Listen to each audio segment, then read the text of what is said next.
Before we begin the horror show, tell me where you're from. Drop your city name in the comments, and if there's a creepy story tied to it, I'll make sure to feature it in a future video. Your city's frightful past could be the next to terrorize us all. Workplaces are meant to be safe, but what if they weren't? These chilling stories will make you think twice about staying late at the office. From haunted clinics to cursed factories, these real-life accounts reveal the horrifying truth behind the 9-to-5 grind. Story number 1. The soft hum of computers and the faint clatter of keys had faded hours ago, leaving Lisa alone in the vast, empty office. The clock on her desk blinked 10:03 p.m., its red digits glowing eerily in the dim light. It was her third late night in a row, and fatigue tugged at her.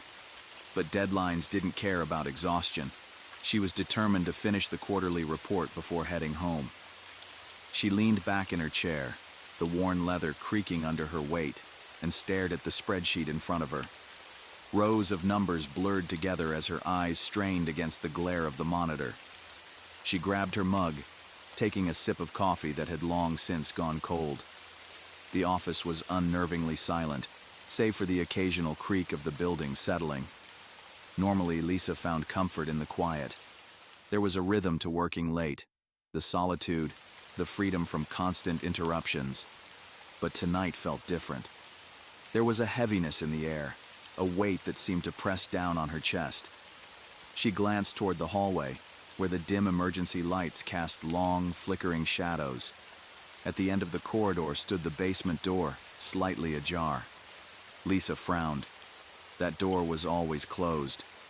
She tried to shake off the unease creeping up her spine. It was probably just the janitor, she reasoned, or maybe someone had forgotten to shut it earlier in the day. Still, her gaze lingered on the dark gap between the door and its frame, her imagination filling the void with every horror movie cliché she'd ever seen. The sudden sound of a whisper jolted her out of her thoughts. It was faint, almost imperceptible, like a distant breeze rustling through leaves. She froze, her fingers hovering over the keyboard. "Hello?" she called, her voice breaking the oppressive silence. The whispering stopped. Lisa sat motionless, her ears straining for any sound. After a few seconds, she let out a nervous laugh.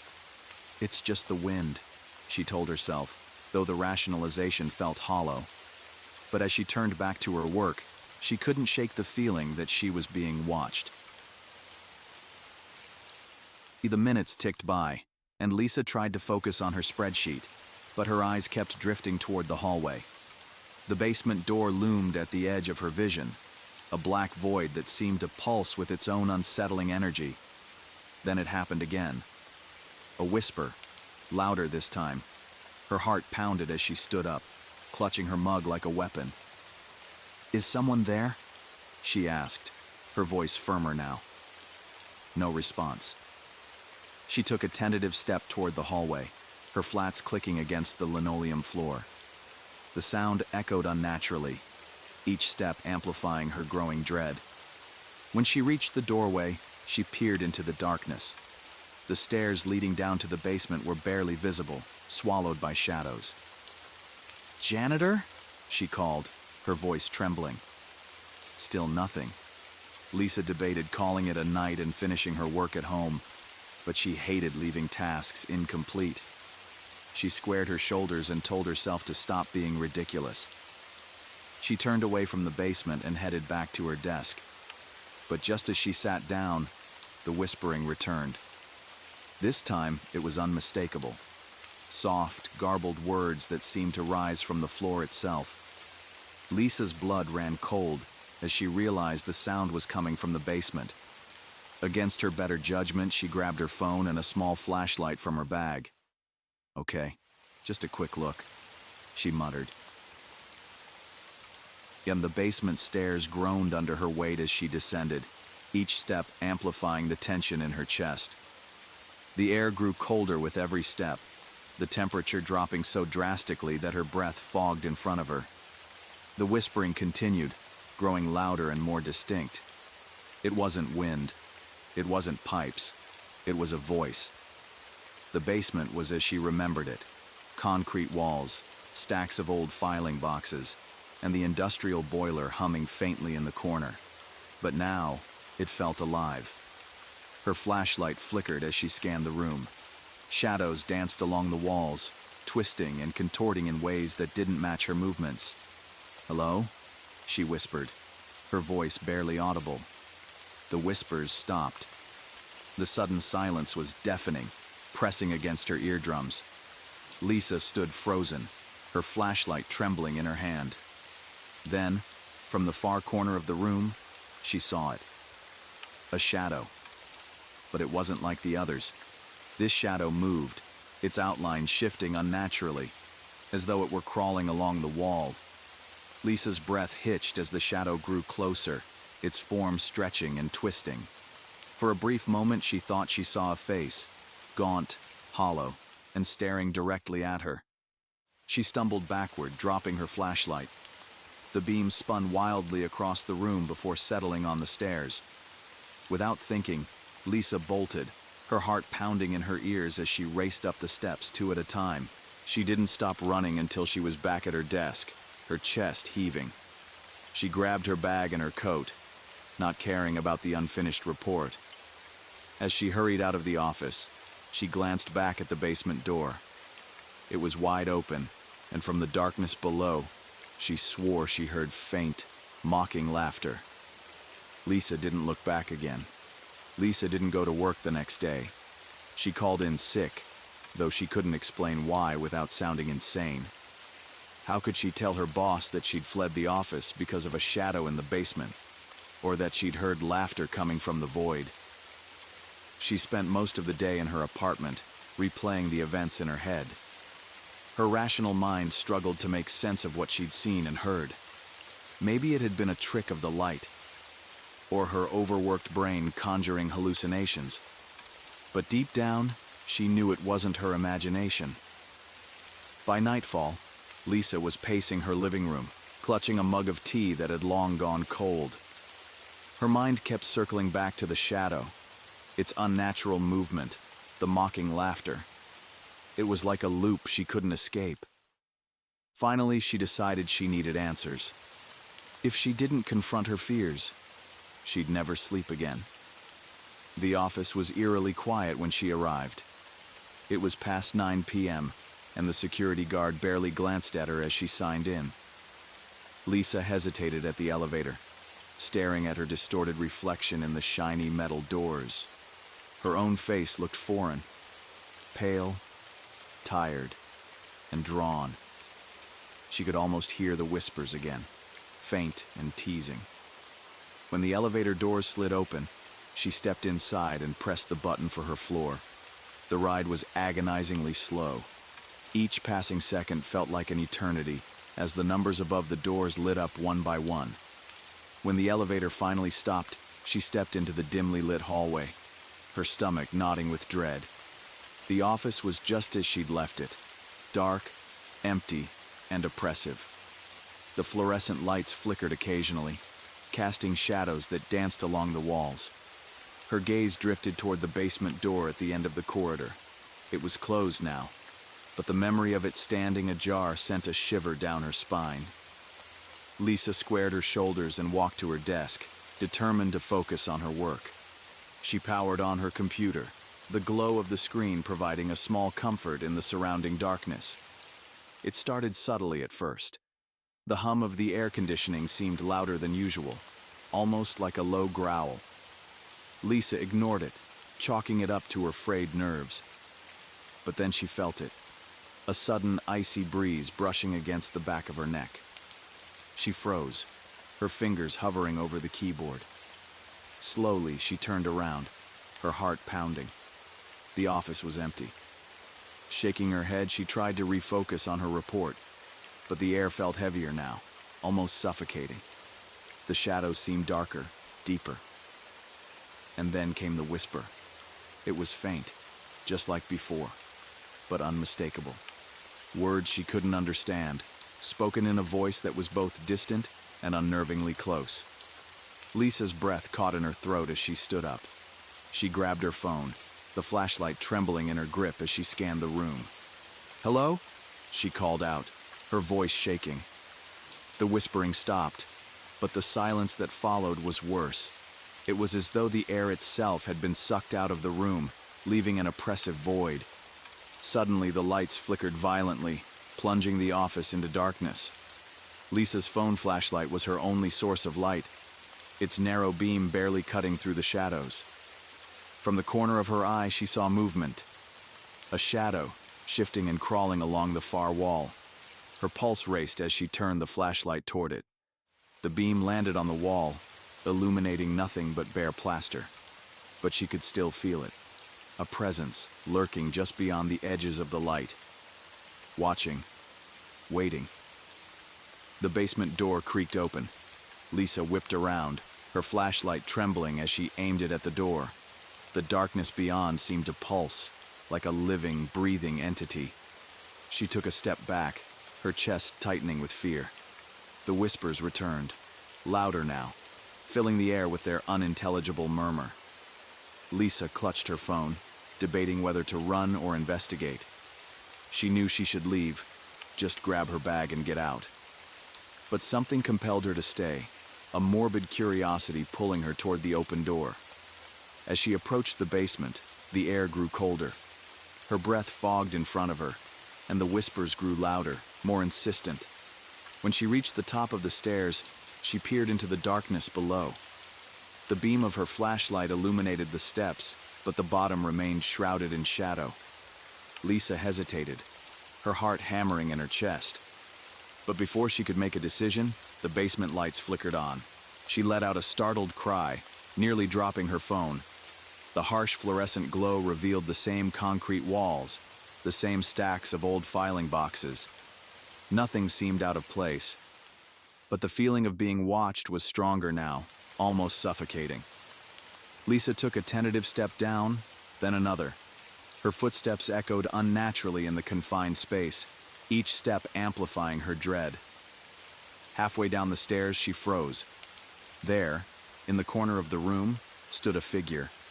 It was tall and gaunt, its features obscured by shadows, but its eyes, two pinpricks of light, burned through the darkness, locked onto hers. Lisa's breath hitched as the figure began to move. It didn't walk. It glided, its movements unnervingly smooth, like it was being pulled by invisible strings. The whispers grew deafening now, filling her head with a cacophony of voices. Lisa stumbled backward, nearly tripping over her own feet as she scrambled up the stairs. She didn't stop running until she was out of the building, the cold night air hitting her like a slap. She collapsed onto the sidewalk, her chest heaving. When she looked back at the office, the basement light was still on, casting a faint glow onto the street. But the figure was gone, or so she thought. Lisa couldn't sleep. She lay in bed, staring at the ceiling. Every sound from the street outside amplified in her heightened state of paranoia. Her mind was still at the office, replaying the horrific events from the basement. The figure's glowing eyes haunted her every thought. It wasn't just fear anymore. It was dread, a bone-deep understanding that whatever she'd seen wasn't confined to the office. Her phone buzzed on the nightstand, pulling her out of her thoughts. She grabbed it, her hands trembling. It was a message from an unknown number. "You shouldn't have gone back." Her heart sank. She stared at the screen, willing the message to disappear as though it had never been sent. The phone buzzed again. "It sees you now. It knows your fear." Lisa flung the phone onto the floor, her breathing shallow and erratic. She pressed her hands to her face, trying to ground herself. Maybe it was a prank, she thought. Maybe someone from work had seen her leave the basement and decided to mess with her. But deep down, she bet her. The next day, Lisa tried to act normal. She went to work at her usual time, dressed neatly, even forced a smile at her co-workers. She stuck to her desk and avoided the basement entirely. But the air in the office felt different, heavier. The usual buzz of keyboards and muted conversations seemed dull, distant, like she was hearing it through water. And then there were the lights. The fluorescent bulbs above her desk flickered intermittently, casting unsettling shadows that danced along her workstation. She glanced around, but no one else seemed to notice. Her phone buzzed again. She hesitated before picking it up, her stomach knotting. Another message from the same unknown number. "It's here." She dropped the phone, her blood running cold. At that exact moment, her computer screen froze, the monitor flickering wildly before going black. Lisa's reflection stared back at her in the dark screen, but she wasn't alone. Behind her, just over her shoulder, stood the figure. Its glowing eyes burned into hers, and its gaunt form seemed closer now, almost leaning into her. She screamed and spun around, but the office was empty. Her co-workers looked up, startled, and a few whispered amongst themselves, but no one came to her aid. Lisa mumbled an apology and grabbed her things. She needed air. Out on the street, the city felt alive with activity. Cars honking, pedestrians chatting, vendors calling out their wares. It should have been comforting, but Lisa couldn't shake the feeling that she was being followed. Every reflective surface, windows, car mirrors, even puddles, seemed to show flickers of movement that disappeared the moment she looked directly at them. She thought about telling someone. The police, maybe, or even a friend. But what could she say? That a shadowy figure with glowing eyes was stalking her?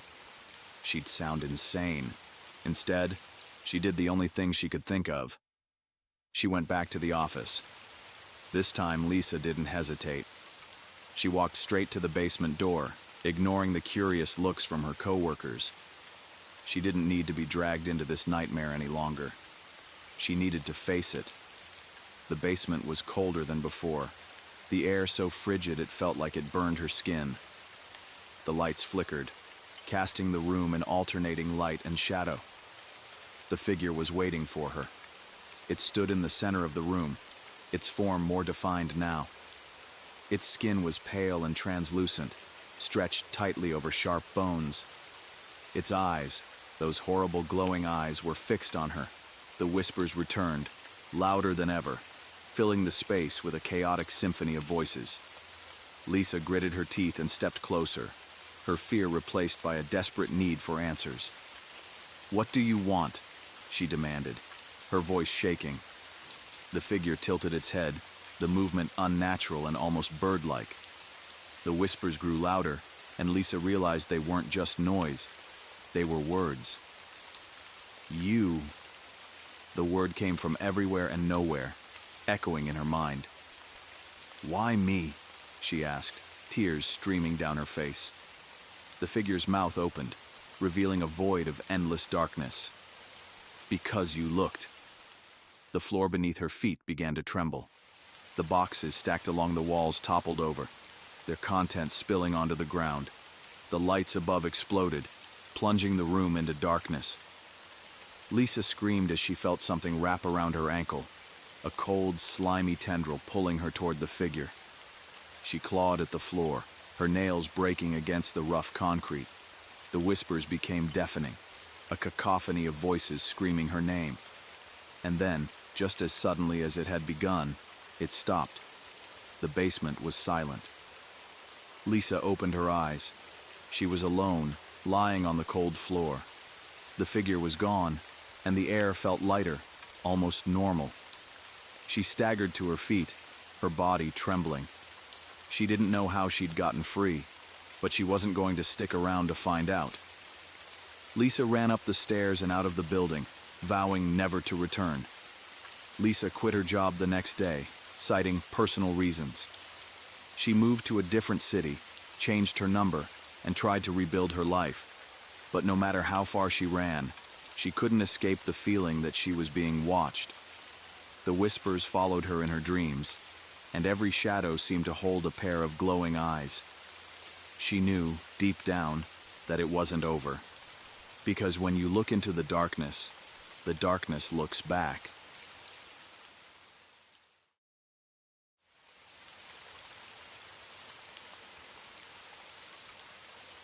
Story number 2.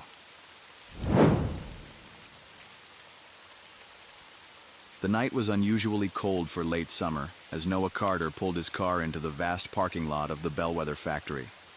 The building before him seemed to breathe in the shadows, its corrugated metal exterior lined with years of grime and rust. Even in the faint moonlight, it gave off an aura of decay, a relic of the town's once thriving industrial past. Noah adjusted his rearview mirror, staring at his own weary reflection. He was 27, broke, and desperate. "This is temporary," he muttered under his breath, shutting off the engine. The job was far from ideal, but it was better than nothing. His student loans weren't going to pay themselves, and after months of rejections, the night shift at Bellwether had been his only option. He had heard stories about the factory, accidents, strange disappearances, but he chalked it up to small-town gossip. Places like Bellwether always came with their share of urban legends. Noah stepped out of his car, the cool air biting at his skin. The parking lot was mostly empty, except for a few scattered vehicles, their owners likely the lifeless souls he would soon call co-workers. His boots crunched against the gravel as he approached the main entrance, a heavy steel door with a sign that read, "Authorized personnel only." Inside, the factory was alive with noise. The rhythmic clanking of machinery echoed through the cavernous space, accompanied by the occasional hiss of steam and the hum of ancient fluorescent lights. The air smelled metallic, a mixture of oil, grease, and something else. Something faintly sour like rotting wood. A man stood waiting for him near the time clock, his burly frame filling the narrow hallway. His face was weathered, his eyes sharp and unkind. "You're Carter?" the man barked. "Yes, sir. First night," Noah said, extending a hand. The man didn't take it. "I'm Grayson, your supervisor. You listen to me, follow the rules, and maybe you'll last more than a week." "Got it," Noah replied, already regretting his decision. Grayson handed him a clipboard. "You're on assembly line 3. Your job's simple. Watch the parts coming down the belt. If something's defective, pull it. Don't wander. Don't mess with the machines. And for God's sake, don't fall behind." Before Noah could ask any questions, Grayson was already walking away, his heavy boots echoing against the concrete. As Noah made his way to the assembly line, he passed rows of machines that looked older than his grandparents. The workers stationed at each machine moved with robotic precision, their faces blank, their eyes glazed over. None of them looked up as he walked by. "Hey, new guy!" Noah turned to see a wiry man with thinning gray hair approaching him. His face was lined with years of exhaustion, and his uniform was streaked with oil. "I'm Earl," the man said, extending a hand. Noah shook it, grateful for the semblance of friendliness. "Noah, first night." Earl nodded, his expression turning grim. "Word of advice, keep your head down, do your job, and don't ask too many questions. This place, it's got a way of chewing people up." Before Noah could respond, Earl glanced around nervously, then shuffled back to his station. Noah's spot on the assembly line was a cramped area surrounded by towering machinery. The conveyor belt in front of him creaked and groaned as it carried parts down the line, gears, bolts, and other metallic components that would eventually become some kind of equipment.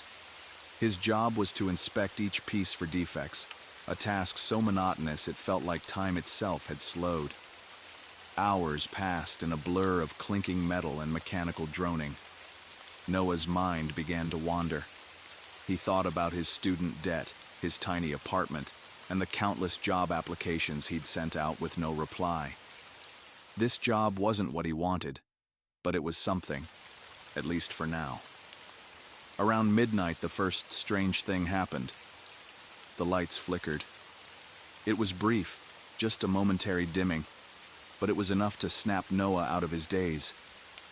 He looked around, expecting to see someone reacting, but the other workers continued as if nothing had happened. Then he heard it, a low metallic groan, like the factory itself was alive and in pain. It was faint at first, almost imperceptible, but it grew louder, resonating through the walls and floors. Noah glanced up at the catwalk that ran above the assembly lines. For a split second, he thought he saw movement, a shadow darting across the beams. "Did anyone else see that?" he asked aloud. No one responded. Noah shook his head, telling himself it was just his imagination.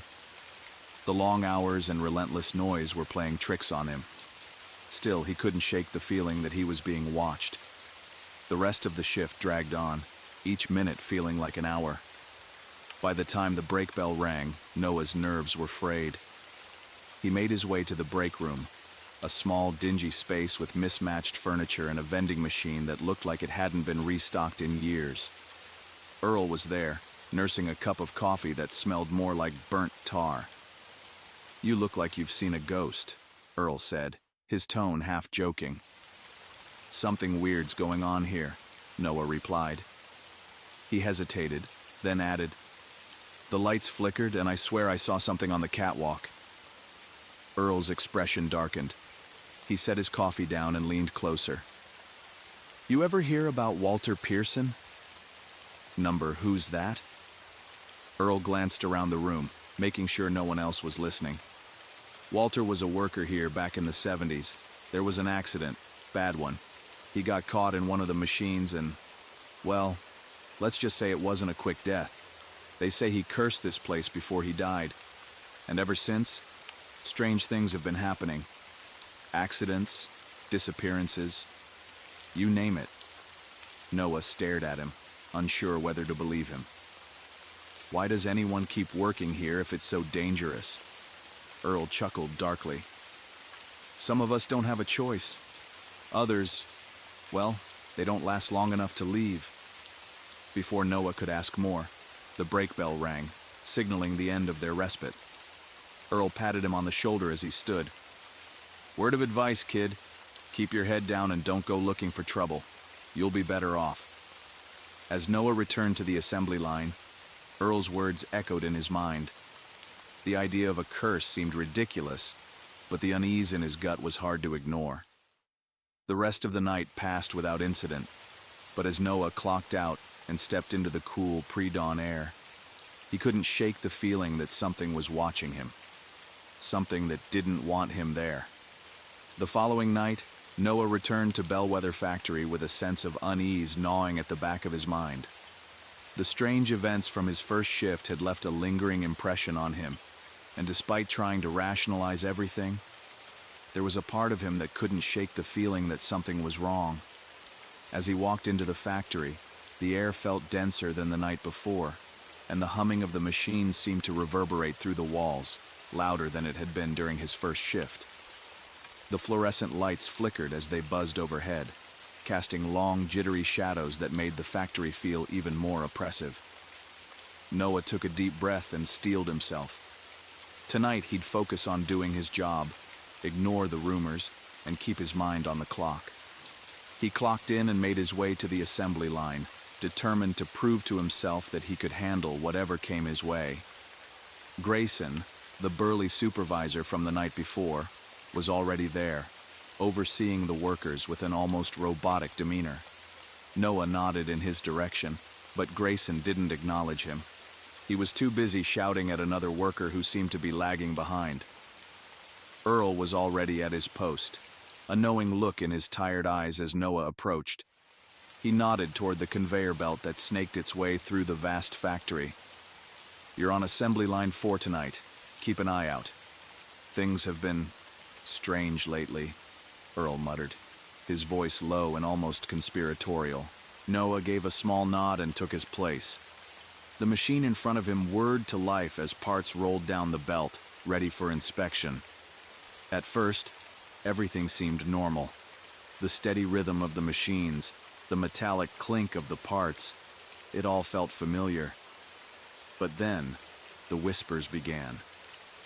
At first, Noah thought it was just the usual noise of the factory, the mechanical sounds, the hiss of steam escaping from pipes, and the faint groan of the machines. But as he stood there, his hand hovering over the parts, he realized it wasn't the factory making the noise. It was something else, something far more unsettling. He paused, his fingers trembling as he reached for a part on the belt. The whispers were faint, barely audible over the clatter of the machines, but they were there. Soft, guttural sounds, like voices carried by the wind. Noah tried to focus, to convince himself it was nothing more than his overactive imagination. But then, the whispers seemed to grow louder. He glanced around the room, but no one else appeared to be reacting. The other workers continued with their tasks, their eyes glazed over as they methodically sorted through the parts. Earl didn't even look up from his station. "Is anyone else hearing this?" Noah muttered under his breath. But the whispers only seemed to grow stronger, creeping into his ears and sending a chill down his spine. It was as if the machines themselves were speaking. He reached for the nearest part, his hands clammy, his heart racing. The voice was clearer now, like someone was whispering directly into his ear. It was unintelligible, but the tone was unmistakable, suffused with malice and desperation. Suddenly, Noah froze.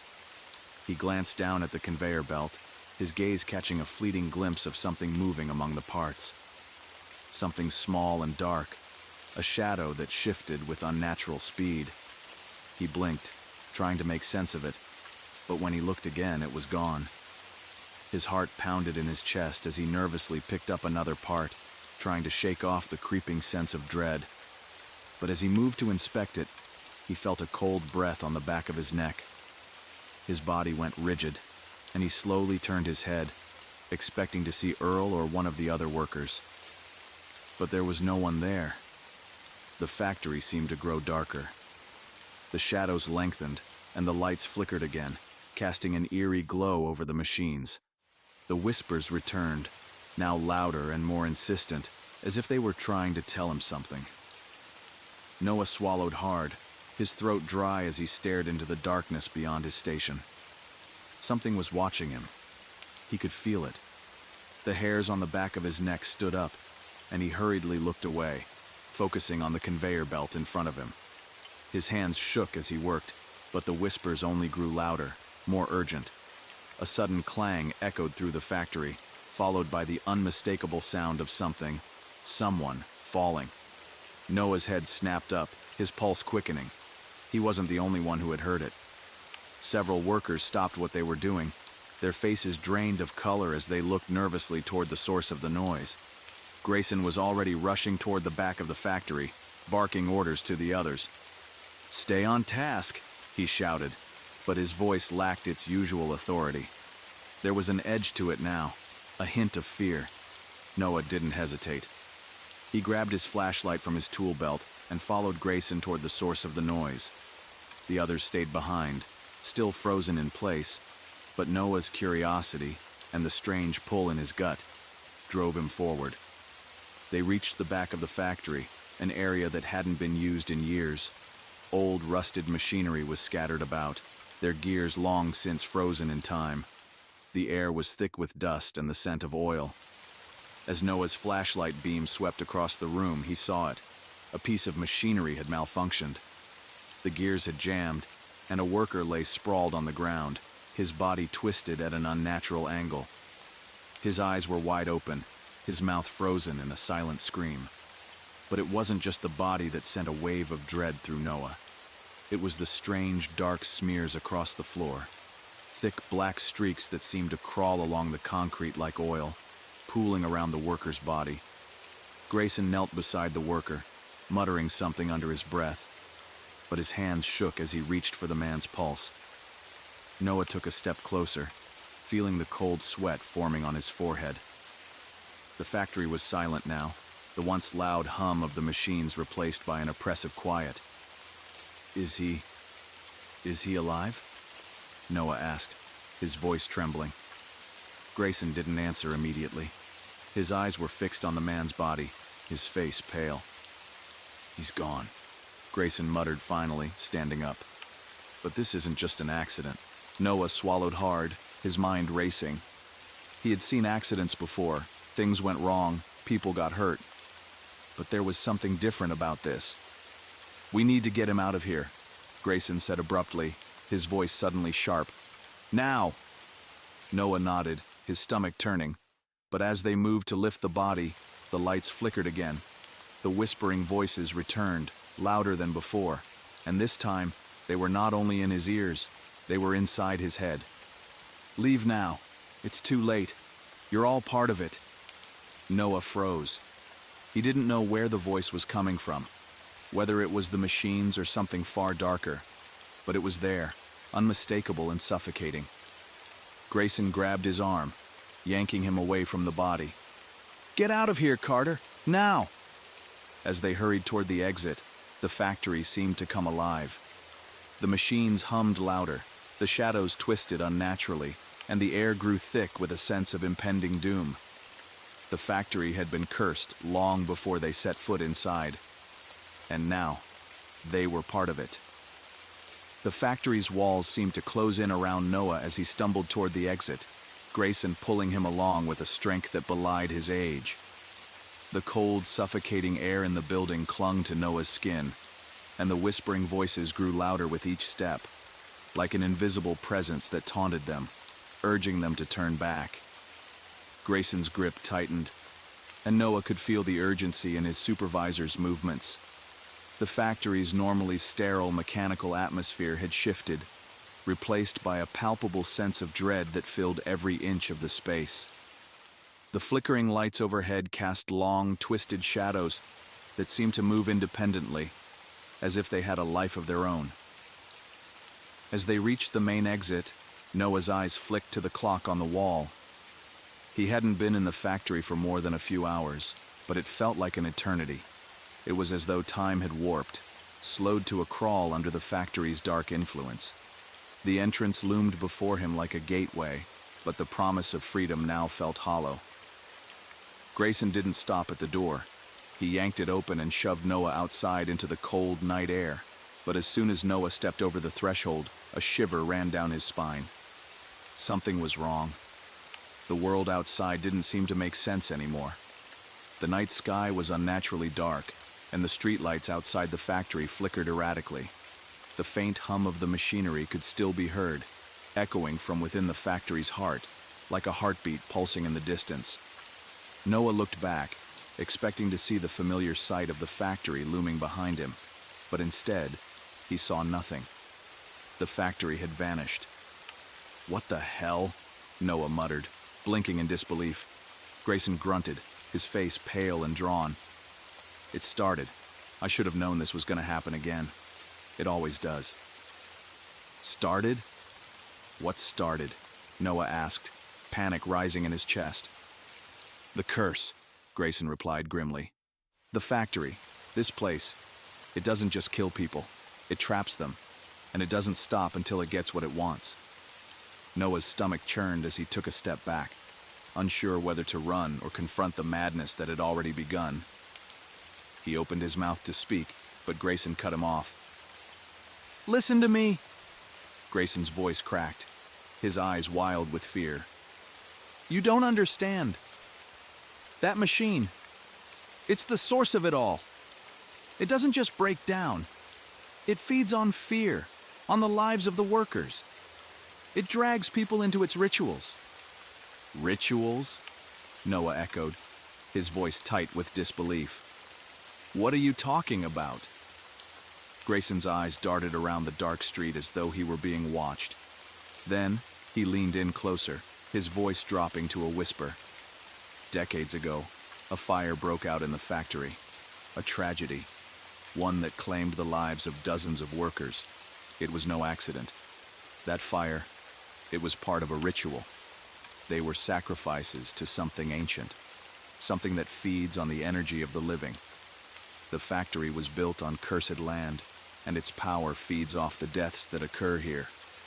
The ritual never stopped, Noah.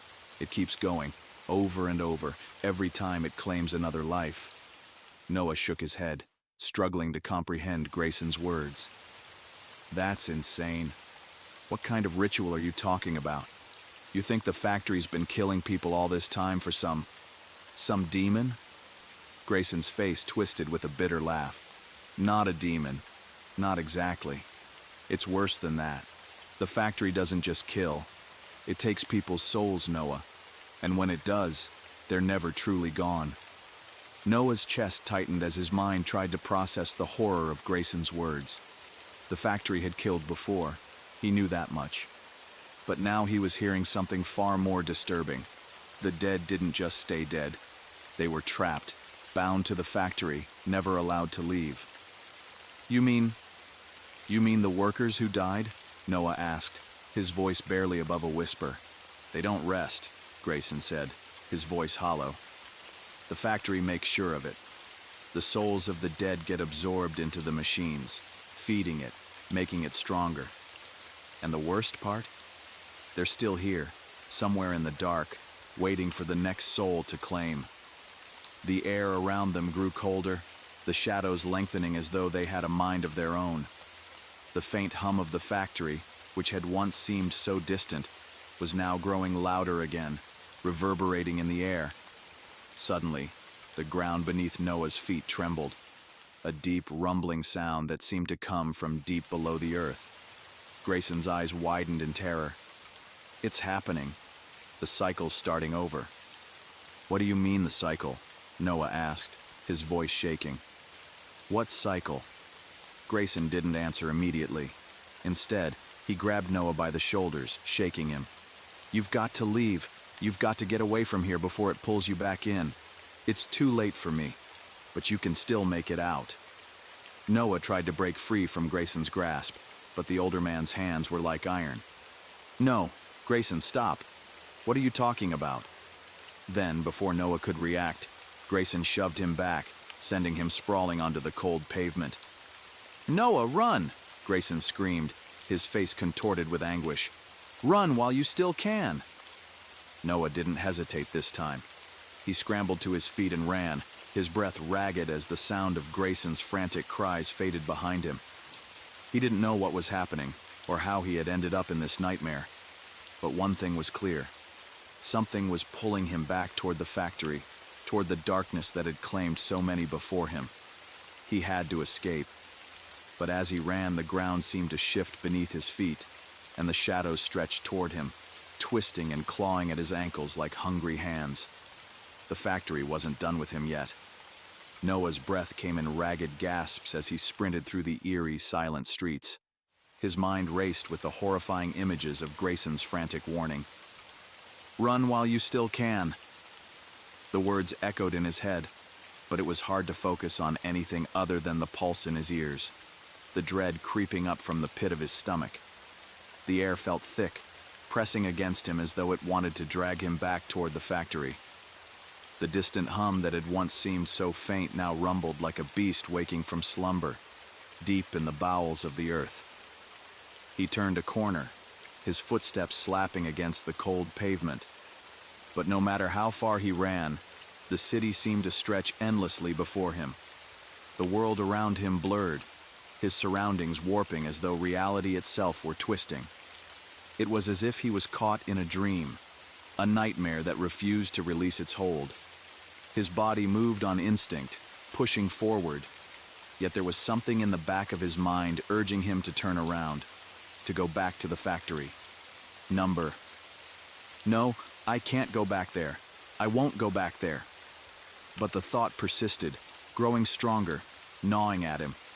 As he passed an alleyway, he felt the pull of the factory in the distance, an invisible thread tugging at his very soul. For a split second, he swore he saw shadows shift at the edge of his vision, figures moving between the cracks of the buildings. They were silent, but their presence was undeniable. The dead were watching him. His heart raced as he ducked into a nearby alley, pressing his back against the cool brick wall. He shut his eyes, trying to steady his breathing, but every sound seemed amplified in the quiet night.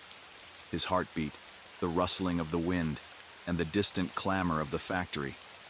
The hum from the factory, once a background noise, now pounded against his skull like a drum. It was louder, closer. Something inside him told him that he couldn't escape. Not like this. His mind flashed back to Grayson's warning. It doesn't stop until it gets what it wants. He had to know what that meant. He had to understand what was really happening in that cursed factory. The knowledge burned in his gut, and the need for answers overpowered the fear threatening to paralyze him. With a sudden determination, he forced himself to stand. The decision came quickly, as though some primal instinct inside him had taken over. He wasn't going to run forever. He couldn't keep fleeing from whatever this was. Noah wasn't sure if he was chasing the truth or walking straight into hell, but at that moment, there was no going back. He had to return to the factory. The factory stood like a monstrous silhouette against the dim sky, its jagged outline flickering in and out of view as Noah approached. The ground beneath his feet felt wrong, the pavement soft and sponge-like, as though the very earth had begun to absorb him. Every step he took toward the factory seemed to be harder than the last, each movement dragging him deeper into the unsettling grip of whatever was waiting for him. As he reached the entrance, the doors creaked open, as if inviting him in. Noah's hand hovered above the doorframe, hesitation coursing through him. Every fiber of his being screamed for him to turn around, to leave this place behind. But the curiosity, no, the need, was stronger than fear. He stepped inside. The air was thick with dust and the sharp scent of rusted metal. The factory floor lay in utter darkness, the machinery eerily silent, as though waiting for a signal. Noah moved slowly, the sound of his footsteps echoing off the cold concrete floor. The shadows were deeper here, more oppressive, and every corner seemed to harbor a secret. He wasn't alone. The factory had never been empty, and now he felt the presence of those who had come before him, those who had died here, their souls trapped in the factory's grasp. As he walked deeper into the bowels of the factory, the air grew colder, the temperature dropping with each step. He rounded a corner and froze. The machine was there. It loomed in the center of the factory, a massive, grotesque monstrosity that seemed to consume the light around it. It was ancient, its metal surface coated in layers of grime and blood, twisted gears grinding within. The hum was deafening now, vibrating through his bones. Noah's eyes darted to the walls, where strange symbols were carved into the concrete, symbols he recognized from his brief research about the factory's history. They were markings of an old ritual, a forgotten pact with something far older than the factory itself. Grayson had been right. The factory wasn't just a building, it was a living, breathing entity, feeding on the lives of those who worked within its walls. Noah's stomach churned as he pieced the truth together. The ritual had never stopped. Every death, every accident had been a part of the cycle. But this time, Noah realized, the factory wasn't just after the workers. It was after him. The shadows around him stirred, and he heard the faint whispers again. He wasn't alone. The souls of the dead were watching him, waiting. And then, from the corner of his eye, Noah saw movement. A figure emerged from the darkness, a man, or what was left of one, his face hollow and covered in ash. Grayson's voice echoed in Noah's mind. "You've got to leave before it pulls you back in." But it was too late. Noah turned, running blindly through the labyrinth of the factory's darkened halls. But the walls seemed to close in on him. The hum of the machine grew louder, its insistent pulse like a heartbeat, as though it was drawing closer. The shadows followed, closing in on him like tendrils, as the factory's power grew stronger. In the distance, he heard the unmistakable sound of gears grinding, the machine coming to life, and then silence. He was trapped. The last thing he felt was the cold hands of the factory wrapping around him, pulling him toward the machine's grinding teeth. He screamed, but the sound was swallowed by the hum. And then, darkness. The darkness swallowed him whole. For what felt like an eternity, Noah was suspended in a void, unable to move or speak, a sensation of weightlessness clouding his mind. He had no idea how much time had passed, or if time even existed anymore. All that remained was the overwhelming hum of the factory, a heartbeat that had now become his own, a rhythm that reverberated through his very soul. Then, suddenly, the darkness fractured, like a veil being torn apart. He was no longer floating, but standing. The air around him had changed, thick with the unmistakable scent of iron and rust. Noah's body was cold, unnervingly cold, but the chill didn't come from the atmosphere. It came from within him. Something was wrong. Something was very wrong. He tried to move, but his limbs felt heavy, almost foreign, as though they were no longer his own. The world around him snapped into focus, and he found himself back in the factory, standing at the center of the cavernous room he had seen before. The machine before him, its gears now still, yet the hum continued, a constant in the background. But Noah wasn't alone. The shadows had taken form, and now they stood around him, dozens of faces emerging from the dark. They were the lost souls of the factory, their eyes hollow, their faces twisted in expressions of agony and despair. Some were employees who had perished in horrific accidents. Others, like Grayson, were new hires, unfortunate souls who had fallen into the factory's never-ending cycle. Noah tried to speak, but his mouth was dry. His voice came out as a whisper, a rasping sound that felt like a foreign thing in his throat. What is this? He thought. But even in his mind, the words didn't come out as they should. He was trapped. There was no escape. He was now one of them. The machine began to stir, its ancient gears groaning to life once again, and the hum grew louder, more intense, filling every corner of the factory.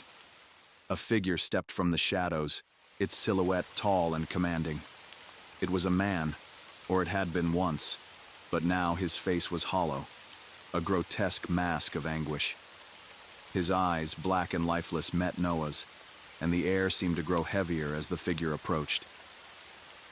"You've joined us now," the figure said, its voice chillingly calm, yet there was an unsettling familiarity to it, something Noah couldn't place. What happened? Noah's voice trembled, though he could barely recognize it as his own. "The factory has a need, a hunger," the figure continued, its voice echoing through the space like an incantation. "It takes what it is owed, and it always takes what it desires. You, Noah, you were its next offering." Noah's mind raced as the memories of his time at the factory resurfaced. Grayson's warnings, the strange occurrences, the accidents. He had been chosen, not as an employee, but as part of the ritual. He had unknowingly become the next link in the chain. "The cycle must continue," the figure said, stepping closer, its presence suffocating. "The factory cannot survive without its offerings, and you, Noah, have now become part of it." The shadows around him seemed to ripple, as if they were alive. The faces of the lost souls twisted in pain, some of them silently screaming, others silently pleading, their expressions frozen in eternal torment. Noah understood then, understood what had been happening all along. He was not just trapped in this place, he was bound to it, just as they were. The factory's hunger was insatiable, its demand never-ending. Every soul that entered its doors was part of its dark ritual, a cycle that could never be broken. "You will feed it now," the figure continued, its voice growing colder. "And when your time comes, when the cycle calls for you, you will be the one to claim the next soul. That is the way of the factory." Noah felt a sudden shift in the air, a rush of energy that swept through him. The hum, the heartbeat of the machine, seemed to grow louder, pulsating through his body. The shadows, the souls, they were all drawing closer. He felt the weight of their existence pressing on him, their agony surrounding him like a suffocating cloak. It was a sensation he couldn't escape, a relentless force pulling him toward the machine. The figure before him raised its hand, and the shadows surged forward, wrapping around Noah, their cold, clammy hands pressing against his skin. He struggled, but the weight of their grip was too much. He couldn't move, couldn't fight back. It was as though his body was no longer his own. The factory's power had claimed him. As the shadows enveloped him, the hum of the machine reached a deafening crescendo. the walls of the factory closing in. He could feel his soul being ripped from his body, his essence being torn apart, swallowed by the hunger of the factory. It was the end. But as the darkness consumed him, Noah understood. He had become the factory's newest offering, just like the others before him. And when the next unfortunate soul stepped into this cursed place, it would be his turn to claim them. The factory stood silent once more, the hum of the machine slowly fading into the distance. The shadows lingered in the corners, but they were no longer the same. They had a new purpose, a new soul to haunt. Noah's soul was now part of the factory, just as Grayson's had been, just as all the others before them had been. The cycle had come full circle, and the factory would continue its unholy ritual, feeding on the lives of the unfortunate souls who crossed its threshold. As long as it stood, the hunger beneath the ground would never be sated. And Noah, now one with the shadows, would wait. He would wait for the next victim, the next soul to stumble into the factory's grasp. When they arrived, he would be ready. And so, the factory's cycle continued.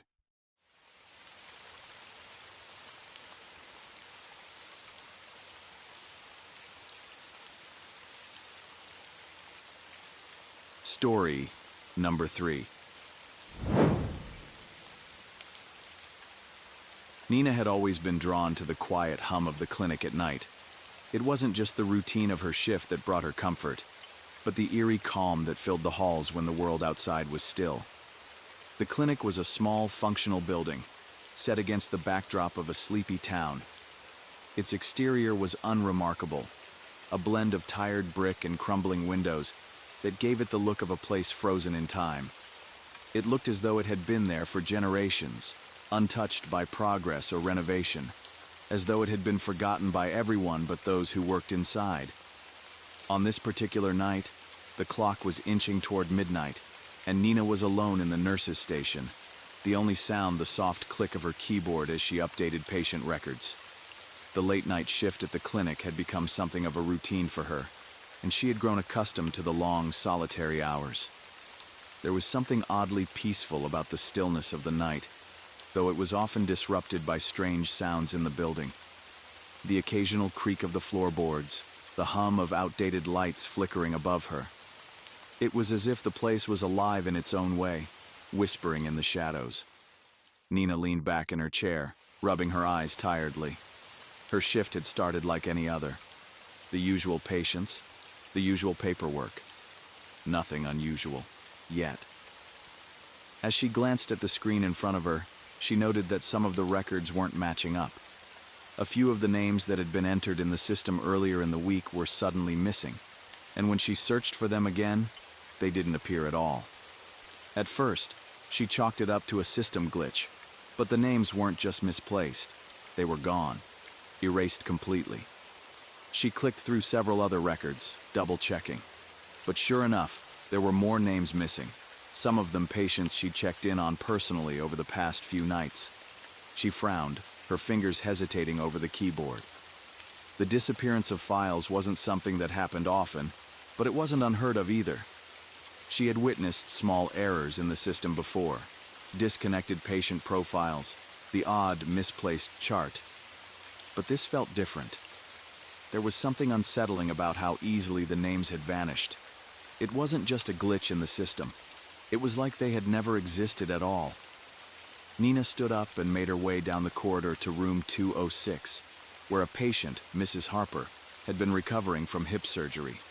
The older woman was a regular at the clinic, always chatty, always ready with a story about her grandchildren or a memory of her late husband.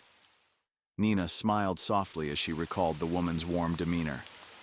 She had been fine earlier that evening, awake and alert, as she always was.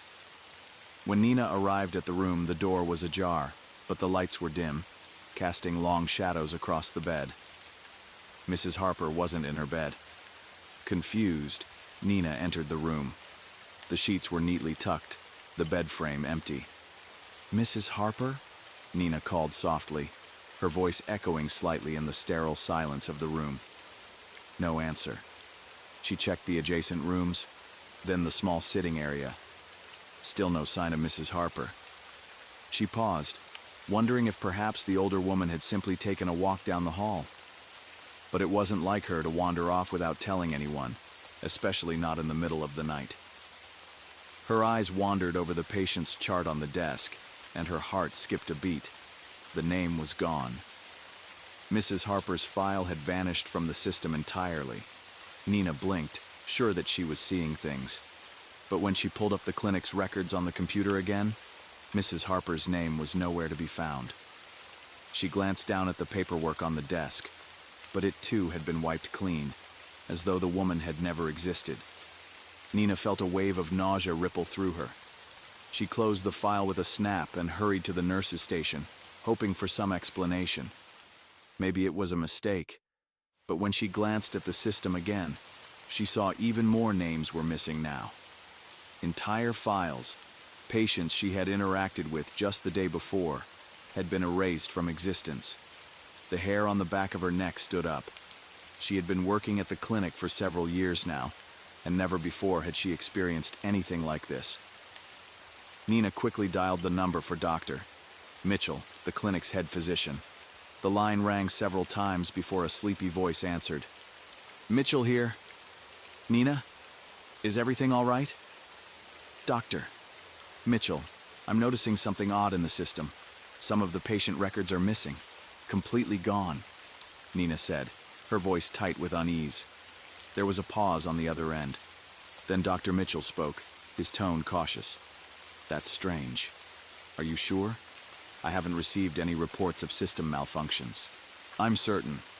I've checked the records 3 times and the names are disappearing. I even went to check on one of the patients in room 206, and she's not there either. Mrs. Harper, she's completely vanished." There was another silence. When Dr. Mitchell spoke again, his voice was low and strangely distant. "Nina, I don't know what to say. I'll be in tomorrow to look over the system. But if you're still having issues, please let me know immediately." As Nina hung up the phone, a sense of dread washed over her. Something was terribly wrong here, and the more she thought about it, the more she realized that she didn't want to be the one to uncover the truth. But it was too late for that. Her curiosity, her need to understand, wouldn't let her walk away. With a heavy heart, Nina left the nurse's station, determined to get to the bottom of the strange disappearances. The clinic's dark corners seemed to grow darker as she walked through the halls. Shadows crept along the edges of her vision, and the usual hum of the fluorescent lights now seemed disconcertingly loud. She checked the hallway again, this time paying closer attention to the details. There was a strange stillness in the air. No usual nighttime creaks, no soft sounds of the janitor's cart pushing down the hall. And then, she heard it. A whisper, barely audible. Her breath caught in her throat. "Nina." She turned toward the voice, but there was nothing there. Nothing but the endless stretch of sterile white walls. As she stood frozen in place, another whisper sounded, this time closer, almost directly behind her. "Nina." Nina's pulse quickened. There was no one there. She turned around, her heart thudding in her chest, but there was no sign of anyone in the hallway.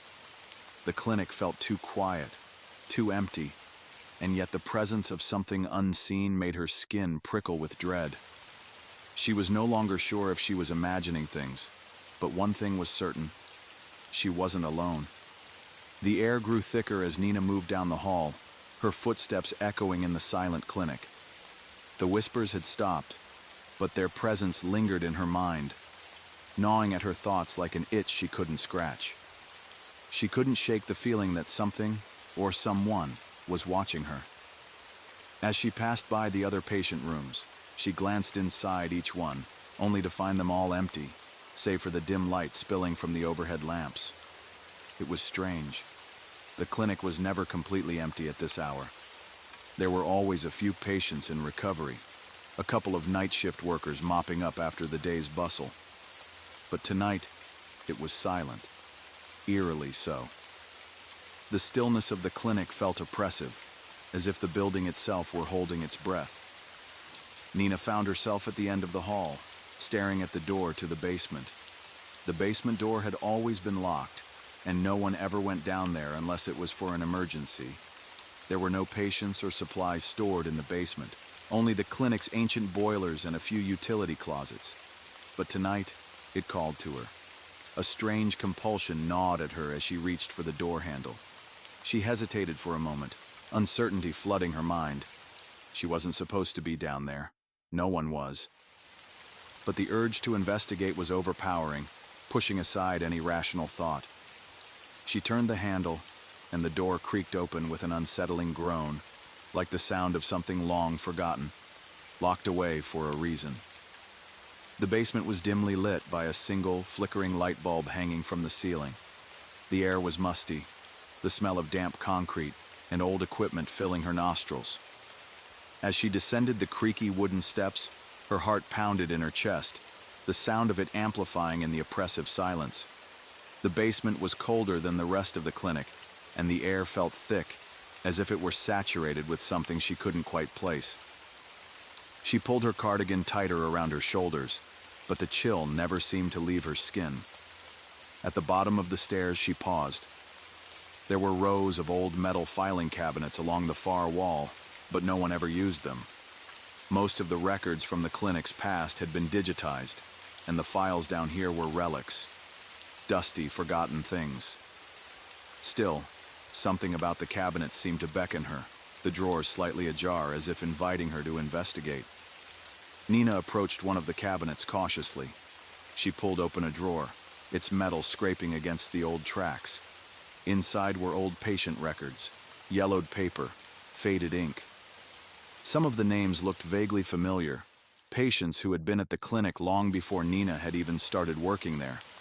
She scanned the pages quickly, but then something caught her eye.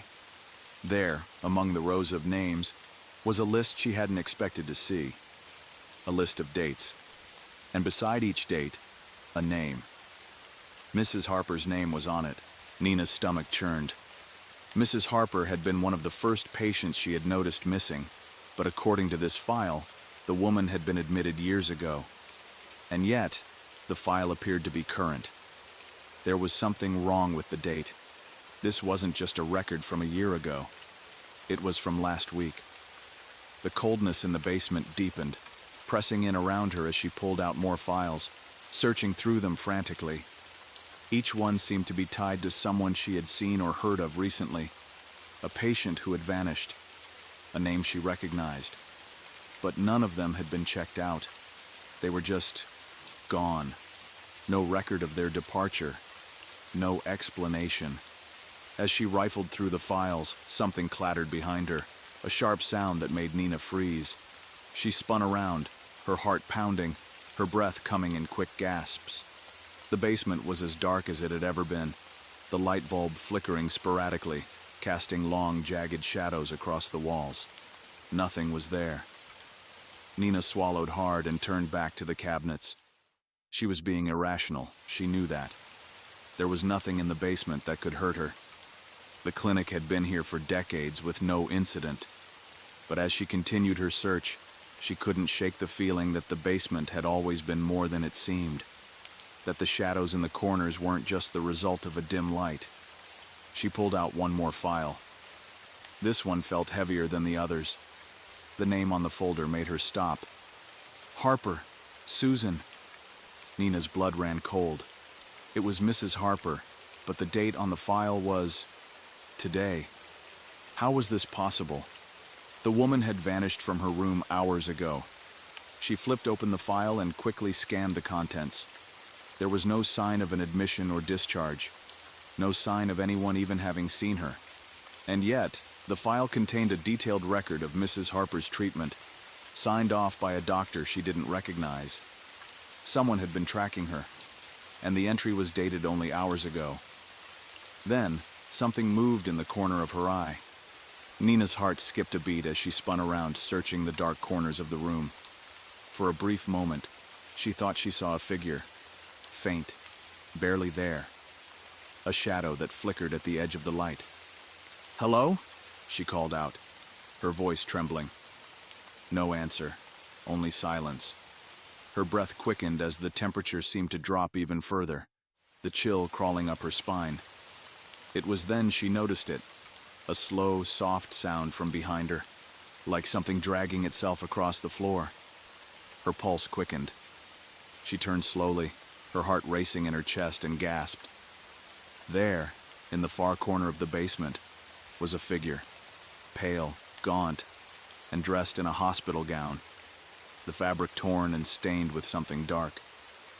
The figure was standing perfectly still, just beyond the reach of the flickering light. Its face was obscured by shadows, but Nina could make out its eyes, wide, vacant, empty. The figure began to move toward her, its feet dragging against the concrete floor in a shuffling, unnatural gait. Nina stumbled back, her mind reeling as she realized the horrifying truth. This wasn't just a ghost. It was something far worse. Something that had never truly left the clinic. Nina's breath caught in her throat as she backed away from the shadowy figure. It didn't speak, didn't make a sound other than the dragging of its feet. She could feel her heart pounding in her chest, the blood rushing to her ears, drowning out everything but the sound of the shuffling steps. The figure moved closer, its ghostly, torn hospital gown billowing slightly with each movement, as though caught in an unseen breeze.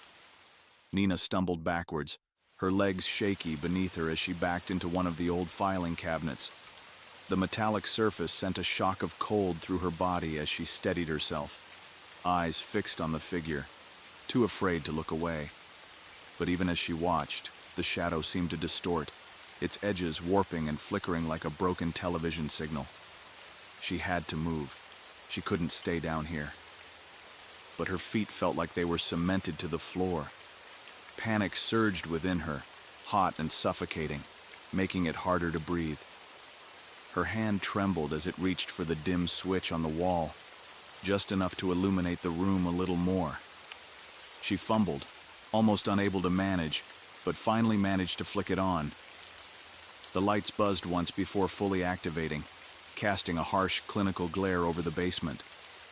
The figure hesitated, just for a moment, as the light bathed it. For the briefest instant, Nina could see its face more clearly, pale, sickly, eyes wide with an unnatural emptiness.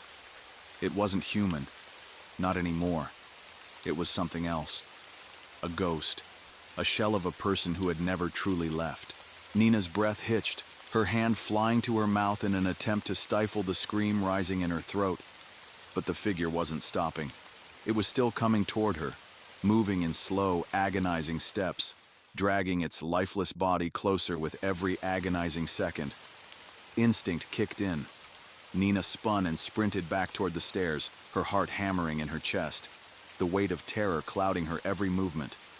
She didn't dare look behind her, but she could feel it. Feel the eyes of the creature burning into her back. Every step felt like an eternity, but somehow she managed to reach the stairs. Her hands grasped the railing desperately, pulling herself up the first few steps. But then, something icy gripped her ankle, yanking her back. The sharp, chilling sensation of cold fingers wrapped around her leg, sending her into a panic as she kicked and flailed, trying to break free. She looked down, her stomach churning as she saw the hand, pale, cold, skeletal, wrapped around her foot. The fingers dug into her flesh, sending searing pain up her leg. With a scream of sheer terror, Nina kicked with all her strength. The hand loosened just enough for her to break free, her foot slamming against the basement floor as she scrambled up the stairs. She heard the figure's guttural, rasping breath behind her, closer now, the sound of dragging feet quickening. It was right there, right behind her. She lunged for the door, throwing it open and tumbling out into the hallway, her chest heaving as she gasped for air. The cold basement air seemed to follow her, clinging to her skin like a second layer. But she didn't stop to think. She bolted down the hallway, her eyes wide with terror, searching for any sign of life, any way out. The clinic was silent, too silent. But then, she heard a voice, a soft whisper, not from the hallway, not from behind her, from the other side of the clinic. in the empty ward. The voice was familiar, a whisper, barely audible but unmistakable. "Nina." She froze. The voice was unmistakable. It was Dr. Carter's voice, her supervisor. But why was he calling for her? She couldn't think straight. She wanted to run, wanted to escape, but the voice had a strange pull to it. It was as though it was luring her, coaxing her forward with promises of safety and answers. But she knew deep down that she couldn't trust it. Still, she felt her legs moving toward the sound, despite herself. Something about the voice, so familiar, so comforting, made her feel as though she had to go. She had to see what it wanted. Her steps faltered as she rounded the corner into the ward. The lights in here were dim, flickering sporadically, casting shadows that seemed to move on their own. The room was empty, save for the beds that lined the walls, each one covered in white sheets. But the air was thick, heavy with the kind of stillness that felt wrong. "Nina," the voice called again, echoing off the walls. "You're not alone." The hairs on the back of her neck stood on end, and Nina's pulse quickened. She stepped forward cautiously, her breath shallow as she walked deeper into the ward. Something was wrong. She could feel it. As she passed the first row of beds, she saw something that made her blood run cold. A shadow, no, a figure, was sitting in one of the beds. Its form was hunched over, obscured by the dark fabric of the sheets. But the glow of the flickering light was enough for Nina to see it clearly, a figure draped in hospital white. Her legs moved on their own, carrying her closer to the bed, the whisper still guiding her. "Nina!" And then, with a jolt, the figure lifted its head, revealing a face she knew all too well. It was Dr. Carter, but his eyes, they were vacant, hollow. His once healthy face was gaunt, sickly, as though life had been drained from him.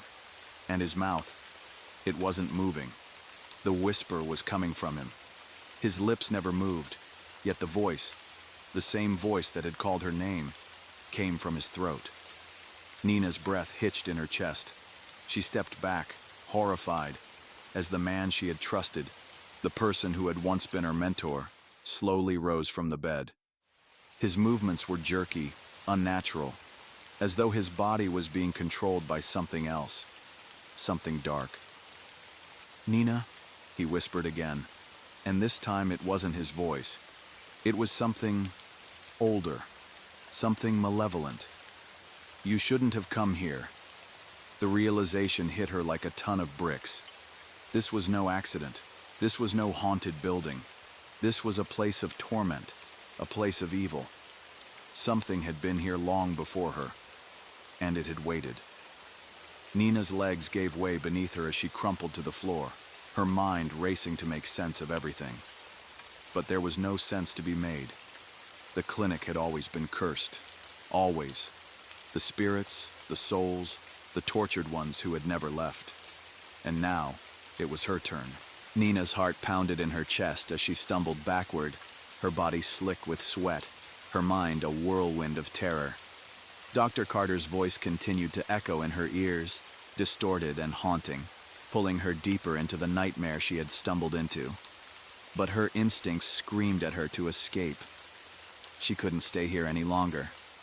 With a final, desperate effort, Nina pushed herself to her feet, her hands trembling as they pressed against the cold, tiled floor. She didn't look back at Dr. Carter. She couldn't afford to. She had to get out, had to find a way to escape this cursed place before it consumed her as it had so many others. But as she turned to flee, she felt the chill in the air intensify. The temperature seemed to drop further, the air growing thick with the stench of rot. She gasped for breath, her lungs filling with the suffocating weight of the cold as shadows flickered at the edges of her vision. "Leaving so soon?" The voice echoed from all directions now, no longer just Dr. Carter's. It was as though the building itself had come alive, its walls speaking with 100 different voices, 100 different souls trapped in its cursed embrace. Nina ran. She didn't know where she was going, but she had to get out of the ward, out of the building.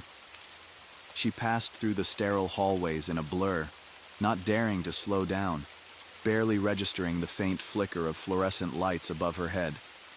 Every step felt heavier than the last, the weight of unseen eyes pressing down on her, watching her with malicious intent.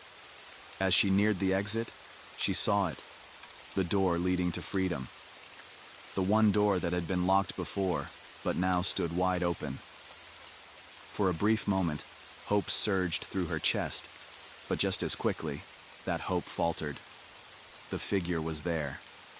The tall, gaunt figure of Dr. Carter, standing in front of the exit. His eyes were empty, his mouth curled into a twisted grin, and his hands hung limply by his sides. He was no longer human. Whatever had taken his body was not something Nina could comprehend. "You can't leave," Dr. Carter's voice rasped, a low, haunting sound that made her blood run cold. "You're part of it now. We all are." Nina's breath caught in her throat as she backed away, her legs weakening under her. The truth hit her with brutal clarity. This clinic, this place, was not a hospital. It was a prison for souls. The patients, the workers, even the doctors, they had all been trapped here, condemned to wander the halls for eternity, feeding whatever dark force ruled this cursed place. The whispers, the figures in the halls, the strange accidents. It was all part of the clinic's twisted ritual, a cycle of torment that could never be broken. With no other choice, Nina turned and ran once again, her heart pounding in her chest, the sound of her footsteps echoing down the empty hall. She didn't look back. She didn't dare. Finally, she reached the main exit, the heavy doors swinging open into the night air. She didn't pause, didn't hesitate. She ran out into the parking lot, her breath coming in gasps, her body aching with exhaustion. The cold wind bit at her skin, but it didn't matter. She was free, or so she thought. As she reached her car, the weight of the night hit her all at once. She fumbled for her keys, hands shaking uncontrollably as she unlocked the door and slid into the driver's seat. She slammed the door shut, locking it, and for a moment, just sat there, staring at the clinic in the distance. But then, the voice came again. "Nina." It was soft, distant, a whisper on the wind. She froze, her breath catching in her throat. She knew that voice. It was Dr. Carter's voice. But he was gone, wasn't he? Her hands clenched the steering wheel as she looked around, the darkness of the night pressing in on her. She turned the key in the ignition, the engine roaring to life. But as she pulled out of the parking lot, something made her glance in the rearview mirror. The clinic was still there, dark and imposing, its lights flickering like dying embers. But as her gaze shifted, she saw something in the window, a figure standing at the entrance, watching her. It was Dr. Carter, or at least what was left of him. But something else stood behind him, something darker, something far worse. Nina's blood ran cold as she slammed her foot down on the gas pedal, speeding away from the clinic as fast as she could. The figure remained in the rearview mirror, lingering in her vision, watching, waiting. And as she drove further into the night, the whispers followed her, a constant reminder of the curse that had claimed the clinic, and now claimed her.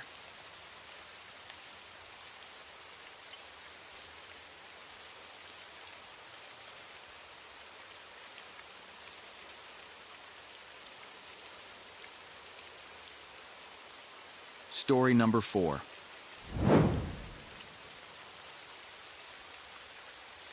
Elliot Thompson had grown accustomed to the humdrum of working the night shift at a sprawling corporate high-rise.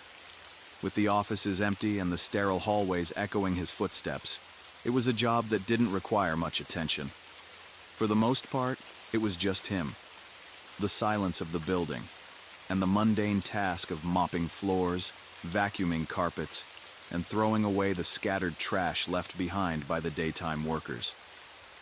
He had worked as the building's janitor for over 3 years, and in that time, He'd grown familiar with its oddities: creaky floors, flickering lights, the occasional malfunctioning air conditioning system. But recently, something had started to feel off. It was subtle at first, the kind of feeling that gnawed at the back of his mind. But Elliot had learned to ignore things like that. He was a pragmatic man. A little weirdness didn't faze him, especially not in a building this old. Still, the elevator seemed to be malfunctioning in ways Elliot had never seen before. It started about a week ago. Elliot would be in the lobby, scrubbing the floor or dusting the reception area, when the elevator would suddenly chime and its doors would open with no one inside. At first, he thought nothing of it. After all, the building was largely empty at night. The elevator could be responding to a mispressed button or maybe a weird signal glitch. But it was the frequency of the incidents that started to get under his skin. It wasn't just a random occurrence anymore. The elevator was behaving erratically, and Elliot found himself looking over his shoulder more often than he cared to admit. One night, while he was restocking the cleaning supply closet on the second floor, he heard the elevator chime again. He didn't think much of it, but after a few seconds, the chime echoed again, and then again. Each time it sounded more urgent. His curiosity piqued. Elliot decided to investigate. The elevator doors were wide open when he reached the lobby. There was no one inside. No one had called for it. It was just waiting. And there was something about the stillness of the elevator, the unnatural way the lights flickered as if it were malfunctioning, that made him feel uneasy. He glanced at the display panel above the doors. The elevator wasn't on the usual floor. The numbers were stuck at 27. Odd, Elliot muttered. The building had only 25 floors in use, and the elevator shouldn't have even been able to stop on the 27th floor. A feeling of unease began to spread through him. He approached the elevator cautiously. He wasn't superstitious, but the hairs on the back of his neck stood up as if a heavy presence was surrounding him. He hesitated for a moment, then reached for the control panel. His fingers hovered over the buttons, and without thinking, he pressed the button to call the elevator back down to the first floor. But the machine didn't respond. Instead, it made a strange, low humming sound and jerked upward, starting its ascent toward an unknown destination. Elliot froze in disbelief. The elevator wasn't supposed to be moving, certainly not without a passenger or a command. "What the hell?" he muttered under his breath. He pulled out his walkie-talkie from his belt. "George, you copy?" "We've got a problem with the elevator," Elliot said, his voice unusually tense. There was a brief crackling sound before George's voice crackled through. "Yeah, what's going on?" "It's acting weird. The doors opened and now it's going up without anyone inside. I think something's wrong with it." There was a long silence, and Elliot could almost hear George's yawn on the other end. "Just let it be, man. It's probably just a glitch. Happens sometimes," George said, sounding irritated. "You're just imagining things." Elliot wasn't so sure. He glanced around the empty lobby, the hum of the lights almost oppressive now. Something about the way the elevator was moving felt deliberate, almost like it had a mind of its own. With a deep sigh, he decided to check on it himself. He wasn't going to ignore something this bizarre, not with the building being so eerily silent. As he approached the elevator doors, they suddenly slid open by themselves. The space beyond was pitch dark, and the familiar white walls that usually greeted him when the doors opened were replaced by an unnerving abyss of shadow. He couldn't see any floor numbers. The interior of the elevator was as empty and black as the space outside. Flickers of light from the ceiling above barely illuminated the corners of the elevator. Something wasn't right. Something was wrong. Elliot's hand hovered over the control panel again, but before he could do anything, the elevator lurched upward with a sudden, violent motion, causing him to stagger backward. "God damn it!" he shouted, barely regaining his balance. The elevator ascended past the first floor, then the second, and continued upwards without stopping. His fingers trembled as he gripped the rail near the elevator's door. As the machine rose higher, The floor indicator above the doors continued to flicker wildly, the numbers jumping erratically between floors. It finally stopped on the 28th floor. Elliot's heart skipped a beat. There wasn't a 28th floor. The building had only 25 active floors. He had cleaned every single floor dozens of times in his shifts, and he knew this building well. The 28th floor was a mystery. It shouldn't even exist.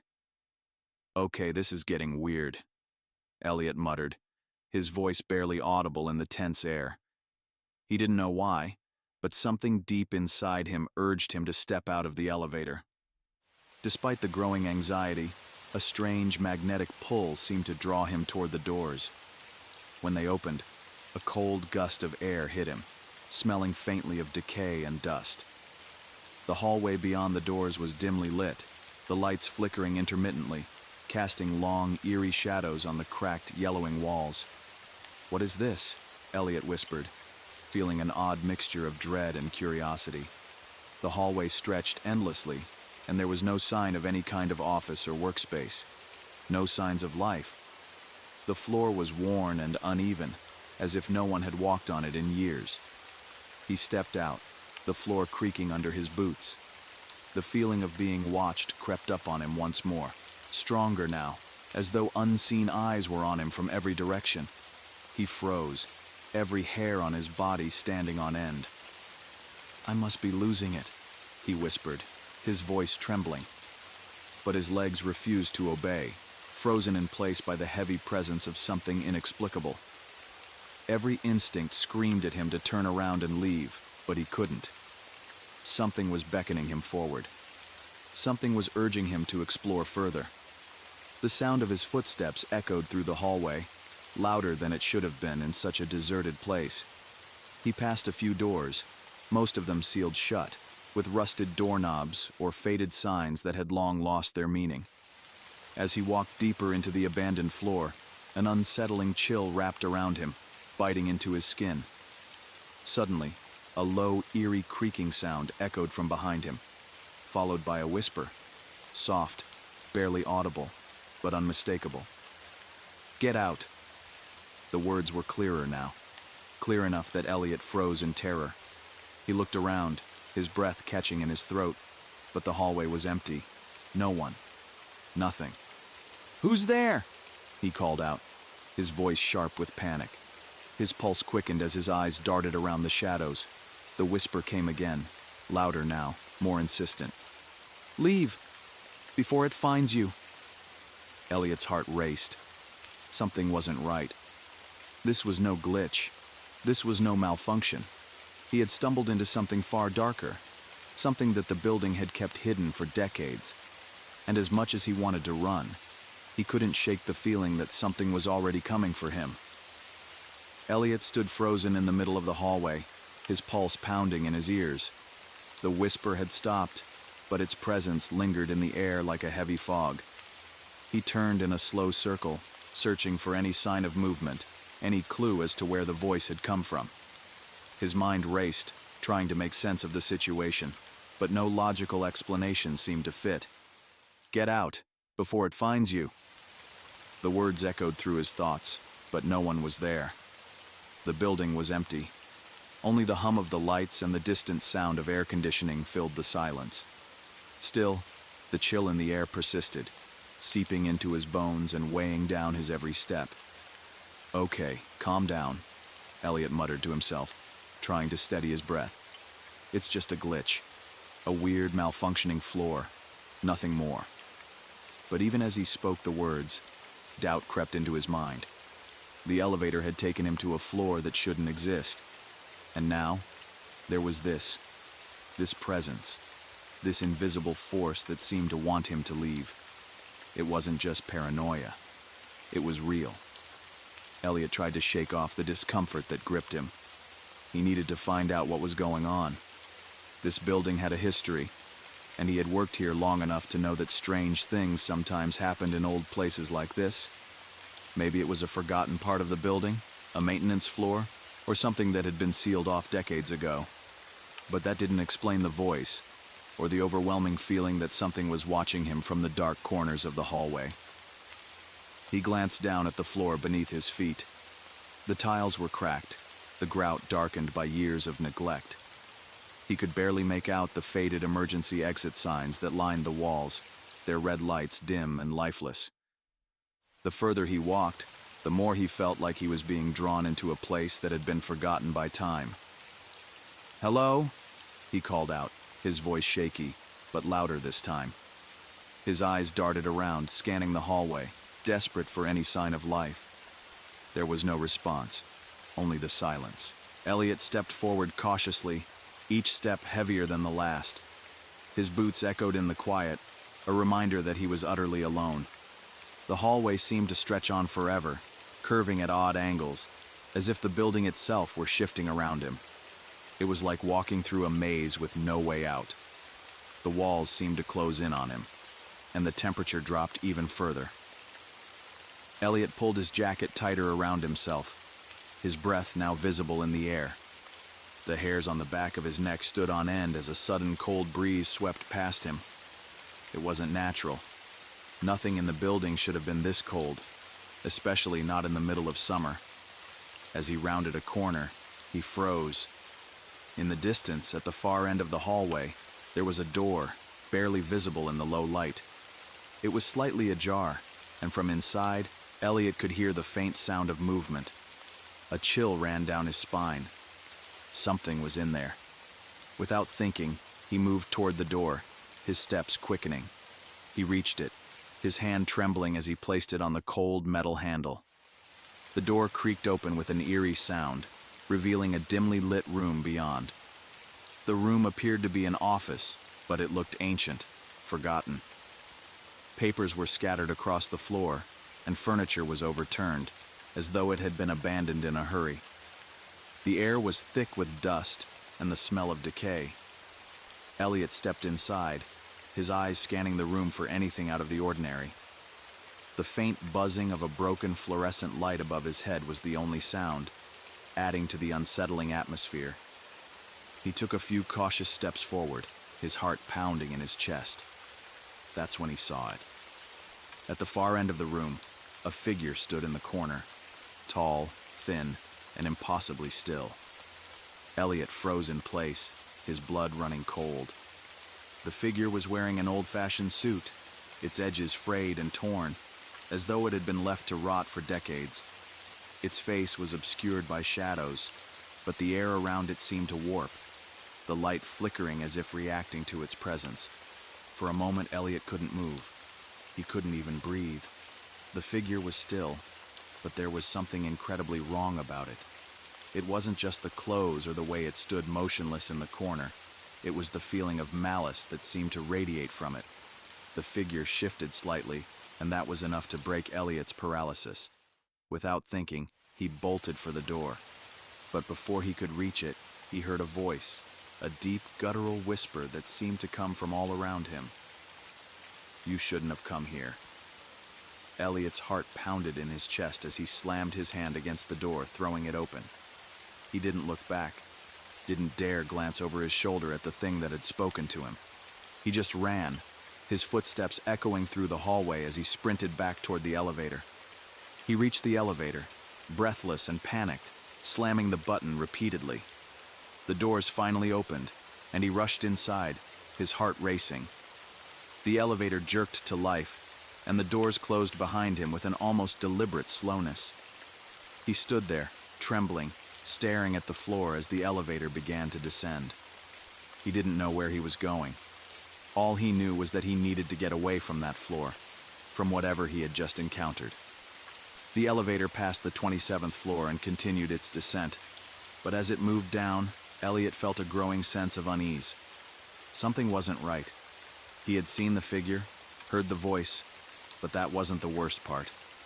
The worst part was the feeling he got as the elevator descended. The feeling that it wasn't taking him to the ground floor.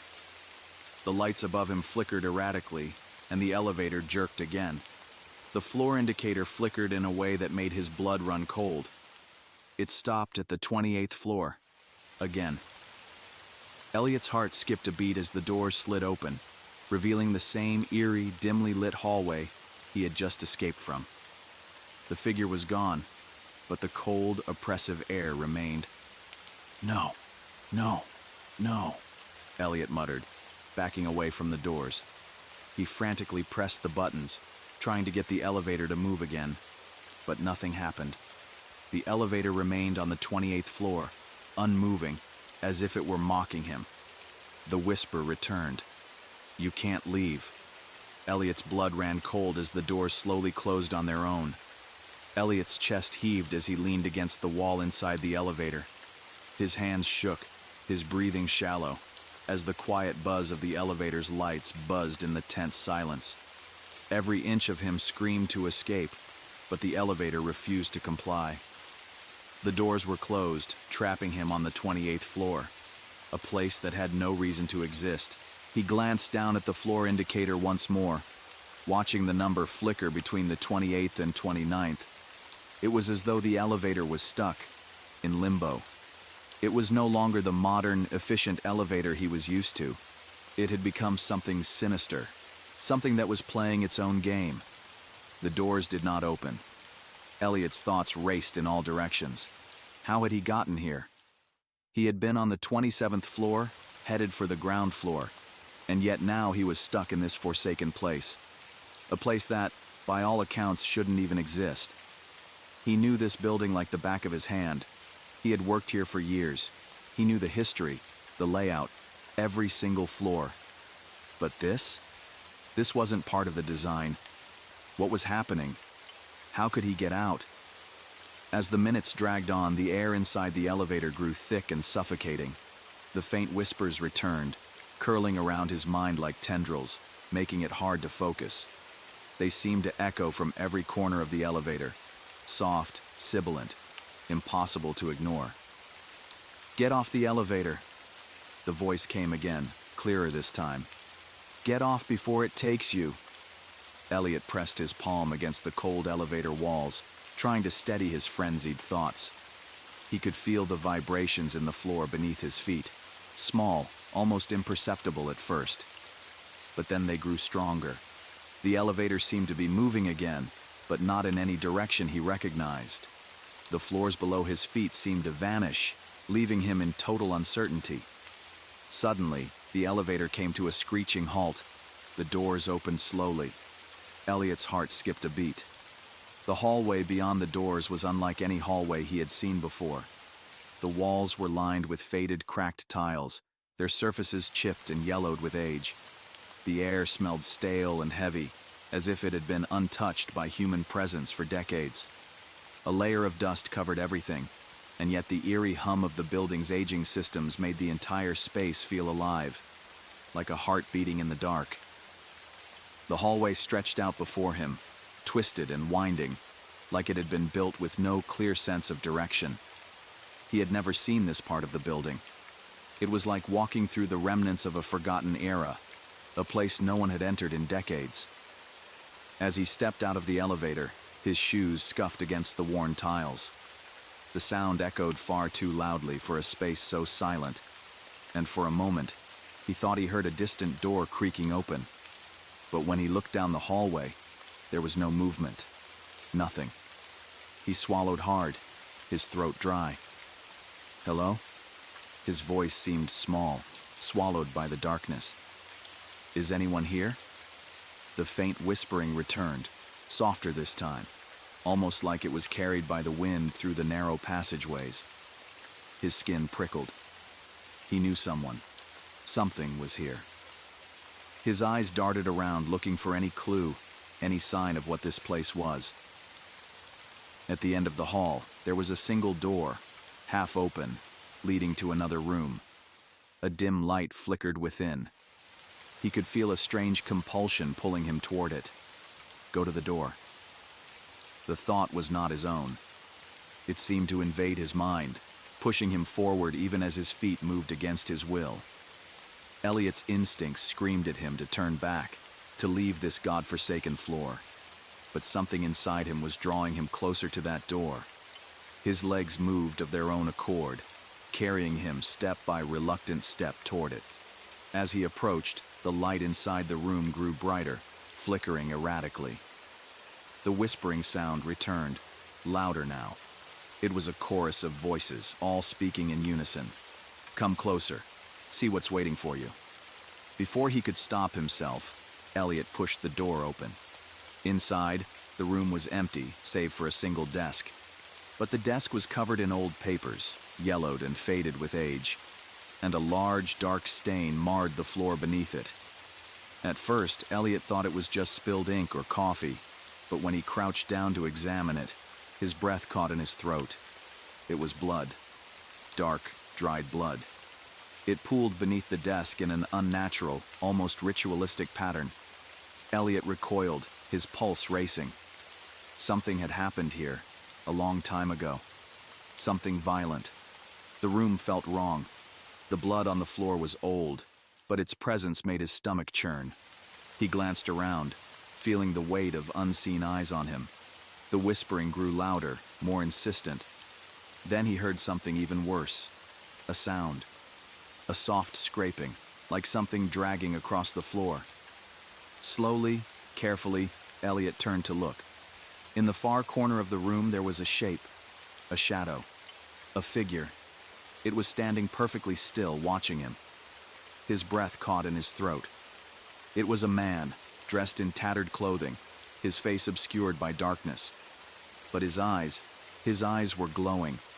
A pale, sickly yellow that seemed to pierce the darkness itself. The figure took a step forward, and the scraping noise became louder, more frantic, as though the man's limbs were not quite right, as if his bones were bending in unnatural directions. "Get out of here," the figure rasped, his voice rough and distorted. "It's too late. It's already started." Elliot stepped back, his hands trembling. He was trapped. There was nowhere to run. His heart was thudding in his chest, and the room seemed to close in on him. The whispers swirled around him, more frantic now. "Leave, before it finds you." The door slammed shut behind him. Elliot spun around, his pulse racing. He was no longer in the same room.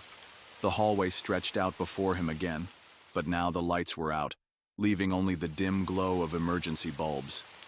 The floor beneath him creaked as he moved. The figure was gone, but the whispers, they were louder, everywhere. Elliot's chest tightened. The elevator wasn't just malfunctioning, it had brought him here. And whatever this place was, it wanted him. Mitch's heart pounded as the elevator ascended, the floors ticking by in a hollow rhythm. The elevator hummed, its mechanical sound eerily muted as the numbers shifted above the door. He tried to breathe normally, but his chest was tight. The calm had been shattered, replaced by a deep sense of dread. There was no way this was normal. None of it was. The lights flickered once more, casting unsettling shadows on the elevator's polished walls. He couldn't tear his eyes away from the flashing numbers above the door. When they stopped on floor 47, he didn't recognize the number. It wasn't even supposed to be a part of the building. The elevator door opened with a soft whoosh. The cold air rushed in, carrying with it the unmistakable scent of decay. Mitch hesitated, staring into the dim hallway beyond. The floor was unmarked, the light far dimmer than it should have been for a high-rise office building. He had worked here for years, and there was no floor 47. Not officially, at least. He stepped out of the elevator, and immediately felt something was off. The hallway was eerily silent, save for the faint hum of the elevator behind him, and the same cold, musty air that filled the space. The walls were covered in old wallpaper, yellowed with age, peeling in places. There were no doors lining the hall, just faded signs on the walls that made no sense. The whole place seemed to be frozen in time, stuck in a forgotten era. Mitch's flashlight flickered as he moved forward, the beam struggling to cut through the darkness. Each step was slow, deliberate, as if the floor itself was somehow watching him, waiting. There was an inexplicable heaviness to the air here, and as he moved further down the hall, the silence seemed to press down on him. Suddenly he heard it, a soft whisper. It was faint at first, like a distant murmur, but it grew louder with each step he took. The voice wasn't clear, but there was something in it, something chilling. The whisper sounded like it was beckoning him. Curiosity pulled Mitch forward. He was so far into this now that turning back didn't feel like an option. The sound led him to a doorway at the end of the hall, where an old rusted sign above read, "Restricted area, do not enter." He reached for the door handle, his fingers trembling. As his hand gripped it, the whisper seemed to grow in intensity, almost like it was trying to warn him. Mitch could feel his heartbeat thundering in his ears as he twisted the handle and stepped inside. What lay beyond the door was nothing like Mitch expected. The room was large, its walls lined with empty cubicles, and in the center of the space was a long, dusty conference table. It looked as though it had been abandoned for decades. The room was eerily cold, colder than the rest of the building, and the air felt damp, as if it had been sealed away from the world for far too long. The walls, though covered in dust and grime, were lined with old photographs, portraits of people Mitch had never seen before. They looked like employees of some long-gone company. Their faces were serious, their eyes lifeless, and there was a haunting emptiness in their gazes. But what unsettled Mitch more than the photos was the strange, dark substance that stained the floor in patches, like old blood, dried and cracked. The whispers came again, louder this time, and Mitch's breath caught in his throat. They weren't words anymore, but a chorus of desperate, agonized wails. Something terrible had happened here, something that no one wanted to remember. The walls seemed to pulse with the energy of the forgotten. He backed away from the photographs, a sick feeling creeping up his spine. Mitch's flashlight flickered again, casting long, terrifying shadows across the room. He heard something shift behind him, and he spun around, his heart in his throat. There, standing in the corner of the room, was a figure, a man shrouded in shadow, his features hidden by the darkness. "Mitch!" the voice rasped. The hairs on the back of his neck stood on end. The voice was unmistakable. It was the same voice he had heard earlier, the one that had whispered his name.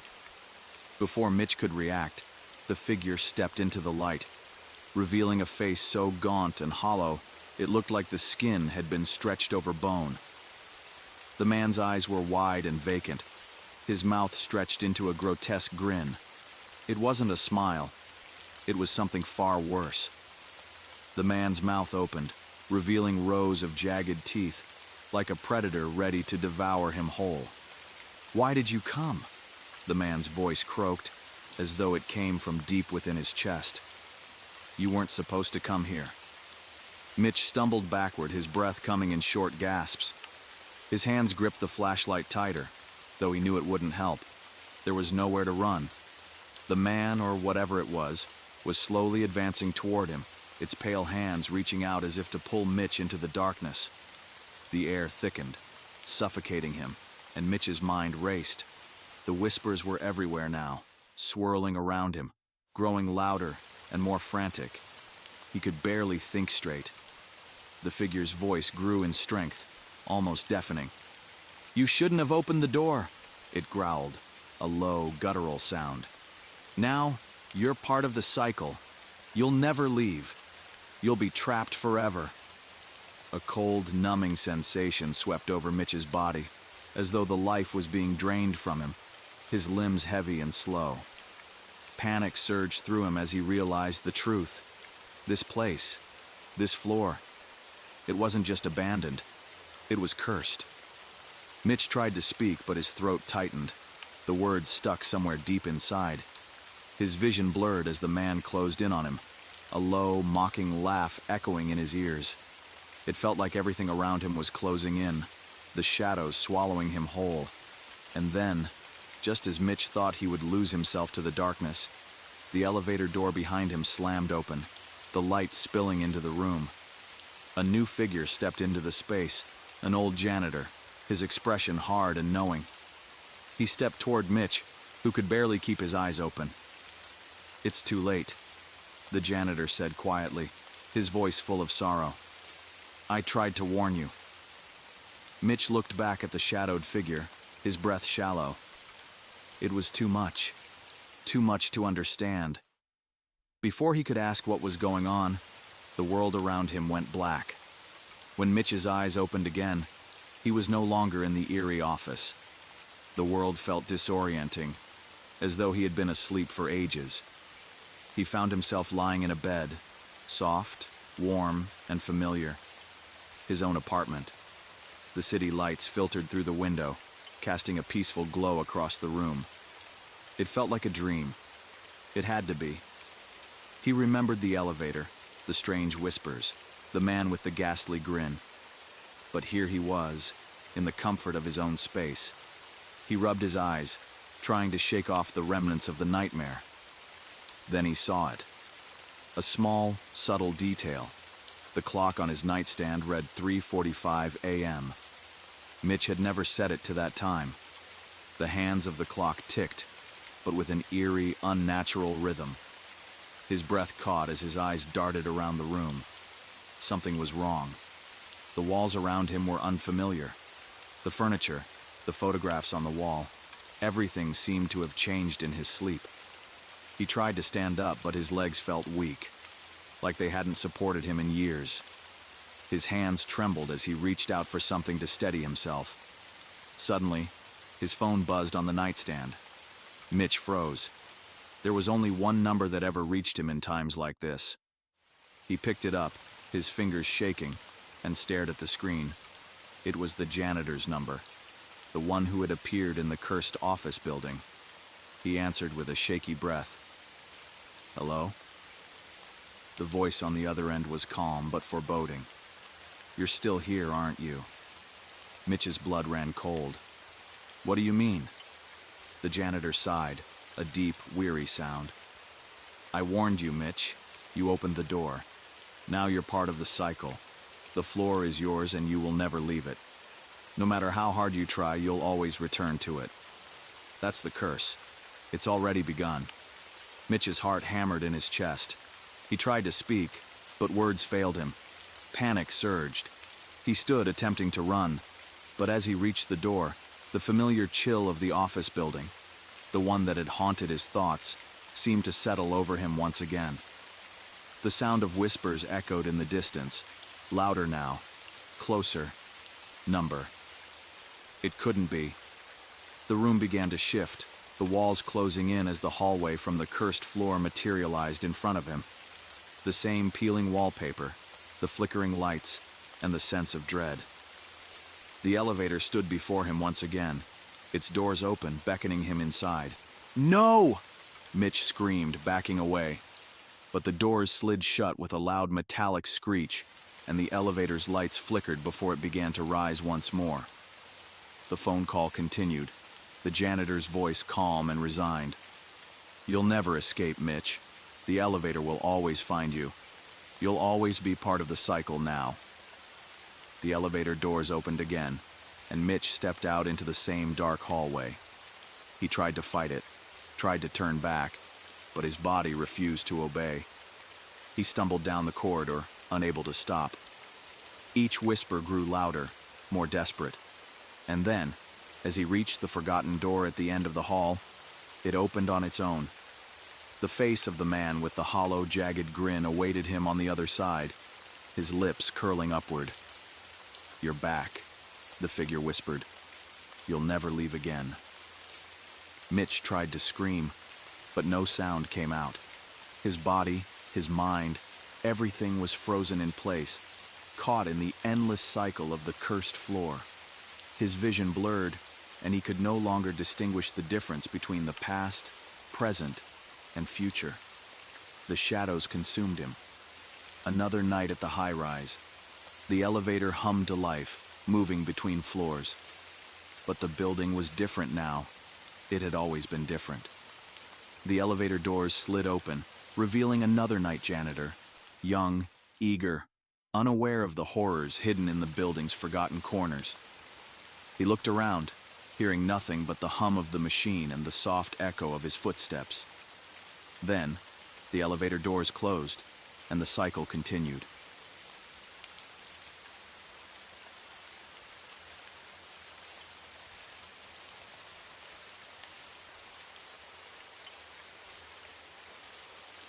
Story number 5. It was just another quiet night shift for Alex, the security guard at the massive warehouse that sprawled across the outskirts of town. The building seemed to stretch endlessly, a hulking monument of concrete and steel, towering over the barren industrial landscape. The hum of the fluorescent lights above was a constant drone, a sound he'd grown accustomed to. But tonight, something was different. The air felt heavier, like the weight of unspoken words was pressing down on the space. Alex had worked here for over a year, and while the hours were long, the job itself had become routine. He'd spent countless nights roaming the empty aisles of the warehouse, keeping an eye on the security cameras and ensuring everything was secure. The night shifts were usually a peaceful affair, a monotonous rhythm of watching footage, making rounds and sipping lukewarm coffee. But lately, the unease had begun to settle in like a low-grade fever, something he couldn't shake no matter how hard he tried. The large building had a way of making people feel small, insignificant. The shelves stretched higher than the eye could see, and the aisles seemed to go on forever, filled with boxes that had been stacked away for years. Alex couldn't help but feel like he was just a tiny cog in a vast, cold machine that had been built long before his arrival. It was the kind of place that could swallow you up, and no one would even notice. Tonight, Alex sat at the security desk in the small, dimly lit office located near the warehouse entrance. The monitor screens flickered in front of him, showing the grainy footage from the dozen security cameras positioned around the building. He took another sip from his cup of stale coffee and rubbed his tired eyes. It had been a long day, and the night was dragging on. Everything seemed normal. Too normal. The silence of the empty building was almost suffocating, broken only by the occasional soft whir of the air conditioning system or the faint hum of the lights. But then, something caught his eye on the screen. It was subtle at first, almost imperceptible. One of the cameras, positioned near the far end of the warehouse, showed an unusual movement, a flicker of something shifting in the corner of the frame. At first, Alex thought it was just a glitch. He leaned in closer, squinting at the screen, but there it was again. The image was grainy, distorted by the low-quality camera, but the movement was unmistakable. A figure. It was a dark shape, but it wasn't like the usual shadows cast by the warehouse's shelves. It didn't belong. The figure seemed to slide in and out of view, almost like it was moving just beyond the reach of the camera's lens, as if it were aware of being watched. Alex blinked, rubbed his eyes, and tried to focus. His stomach tightened. He rewound the footage. There it was again. The figure was tall, too tall, its silhouette unnaturally stretched, like something human, but not quite. It seemed to float, its movements jerky and erratic, as though it was struggling to maintain its shape. Alex leaned forward in his chair, his heart rate picking up. He watched the monitor intently as the figure shifted between the rows of crates, almost disappearing from view, then reappearing in another section of the warehouse. Alex shook his head, trying to dismiss the unease building in his chest. He knew the footage wasn't the clearest, and sometimes the cameras would glitch, causing strange visual distortions. But this felt different. Something wasn't right. He clicked the intercom button, his voice shaky as he spoke into the speaker. "Hello? Is anyone else here?" There was a brief silence before the static-filled voice of his colleague, Gary, crackled through the speaker. "No. Just you tonight, man. Everything good?" Alex hesitated for a moment, glancing back at the camera monitor. The figure was gone, vanished as suddenly as it had appeared. He took a deep breath. It was probably nothing. Just a glitch. Or maybe his eyes playing tricks on him from staring at the screens too long. He didn't want to sound paranoid. "Yeah, everything's fine," Alex replied, forcing a calmness into his voice. "Just making my rounds." He ended the conversation and sat back, trying to shake off the creeping unease. But no matter how much he tried to convince himself that it was nothing, the feeling lingered. The warehouse felt different tonight. The lights overhead flickered, casting long shadows on the walls, and the temperature seemed to drop. It wasn't cold enough to be alarming, but there was a distinct chill in the air that hadn't been there earlier. Alex adjusted his jacket, rubbing his arms to stave off the goosebumps. He glanced at the monitor again, and his stomach clenched. The figure had reappeared. This time, it wasn't as far away. It was standing still, just at the edge of the camera's field of vision. Alex's breath caught in his throat. The figure seemed to be staring directly at the camera, its dark, hollow form just a few feet from the lens. Alex's fingers hovered over the keyboard, frozen in place. The figure didn't move. It just stood there, unblinking, its presence suffocating. Alex could feel his pulse in his throat. He wanted to call Gary again, but he couldn't bring himself to do it. He didn't want to sound crazy. He had to go check it out. His legs were heavy as he stood up, and a cold sweat began to bead on his forehead. He reached for the flashlight on his desk, the beam of light flickering as he turned it on. Alex took a deep breath, trying to steady himself as he walked toward the door that led into the warehouse floor. The door creaked as it swung open, and the cold air from the warehouse flooded into the small office. The sudden drop in temperature made Alex shiver, and he pulled his jacket tighter around himself. The dim light of the security office faded as he stepped into the vast emptiness of the warehouse, and the door clicked shut behind him. The warehouse was eerily quiet. The overhead lights flickered faintly, casting long, wavering shadows across the rows of shelves and boxes. Alex shined the flashlight across the floor, his eyes scanning the dark corners. Everything seemed still. But then, he heard it. A faint rustling noise coming from deep within the warehouse. It was soft at first, barely audible, but it grew louder as he moved forward. It was as if something, or someone, was shifting behind the boxes. Alex's heart raced in his chest as he crept forward, the beam of his flashlight bouncing off the walls. He could hear the low hum of the air conditioning system, the occasional groan of the building settling. But beneath it all, there was something else. A presence, something that made the hair on the back of his neck stand up. He moved deeper into the warehouse, following the sound. The further he went, the more unnerving the atmosphere became. The shadows seemed to grow longer, stretching farther across the floor, and the air grew heavier, thick with something unseen. He felt a sense of dread, as if the walls were closing in on him, as if the warehouse itself were alive and watching him. He stopped in his tracks. There, at the far end of the aisle, he saw it again, the figure. It was standing motionless between two tall stacks of crates, its form barely visible in the dim light. Alex's breath caught in his throat. The figure was tall, its limbs stretched out unnaturally. It was almost human, but there was something grotesque about it. Something wrong. And then it moved. The figure slid between the crates, its movements swift and fluid, but somehow disjointed, like a marionette being controlled by an unseen hand. It didn't make a sound as it disappeared into the shadows, leaving Alex standing frozen in place, his flashlight trembling in his hand. "Hello?" Alex whispered, his voice breaking the silence.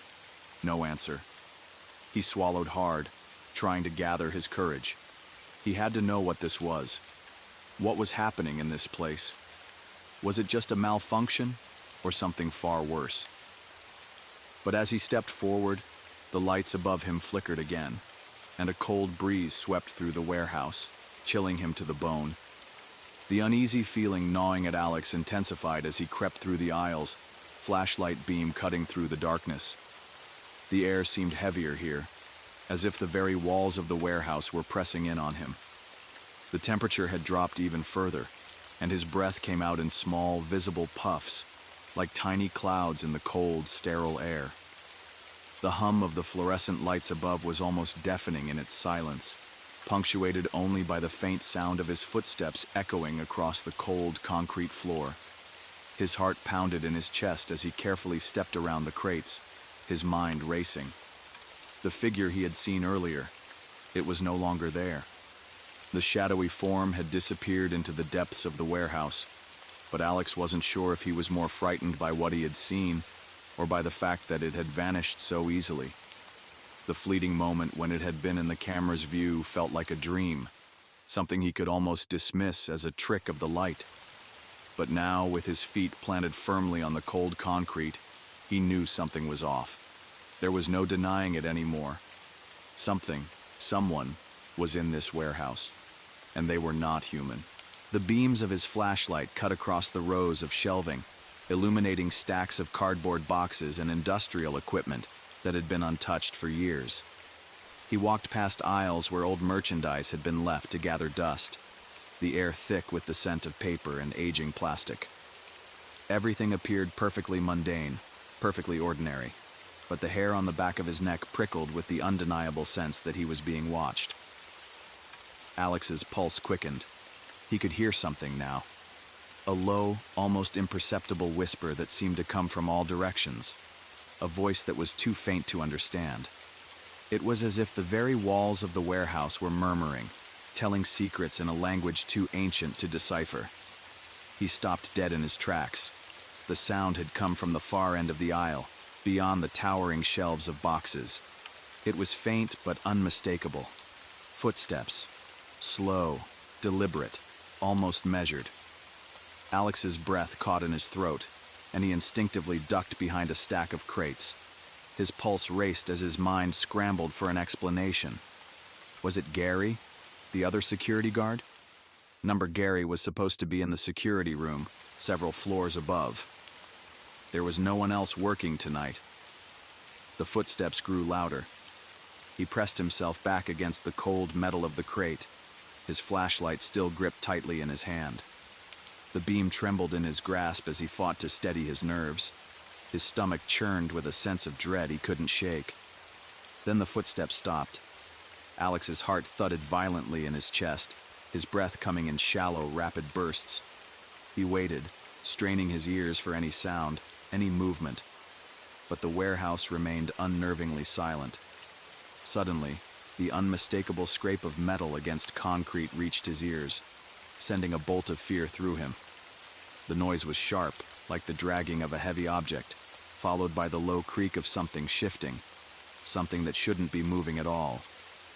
Alex took a step forward, the shadows around him feeling thicker, like a fog that was closing in on him from all sides.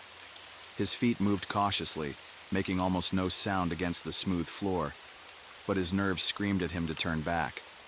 There was something in the air, a presence that made the hairs on his arms stand on end, like being watched by 1,000 unseen eyes.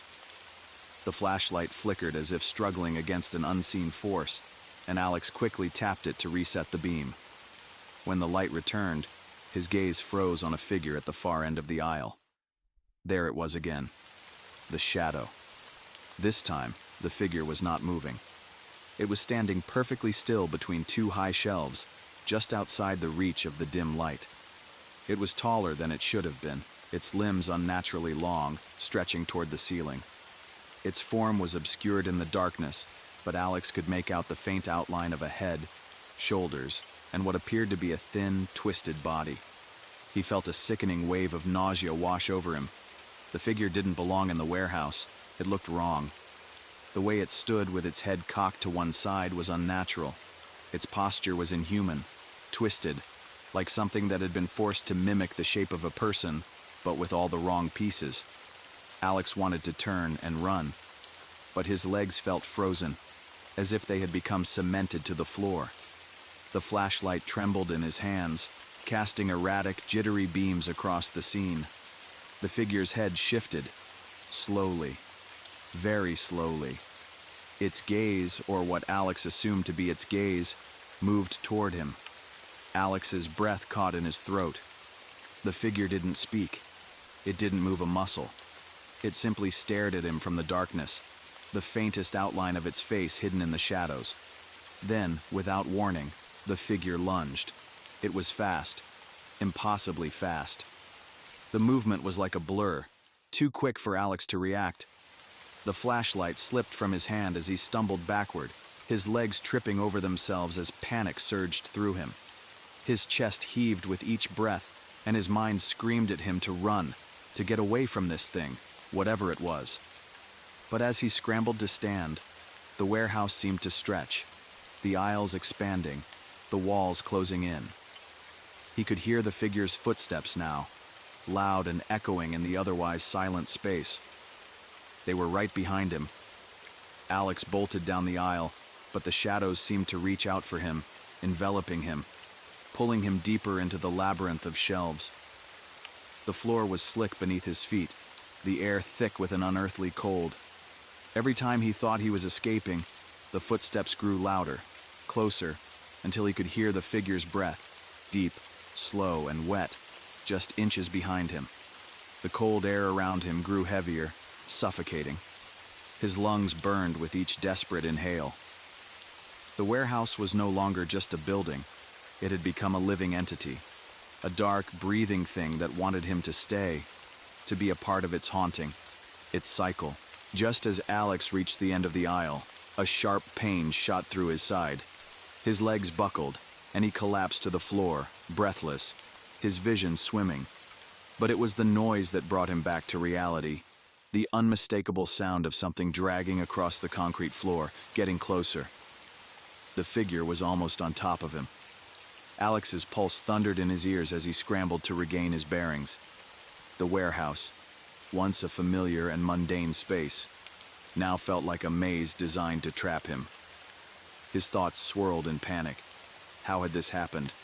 How had something so inhuman infiltrated this place?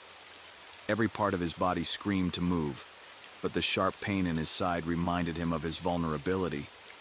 He looked around frantically, searching for an escape, but the long rows of shelves seemed endless, stretching far beyond the reach of the dim lights.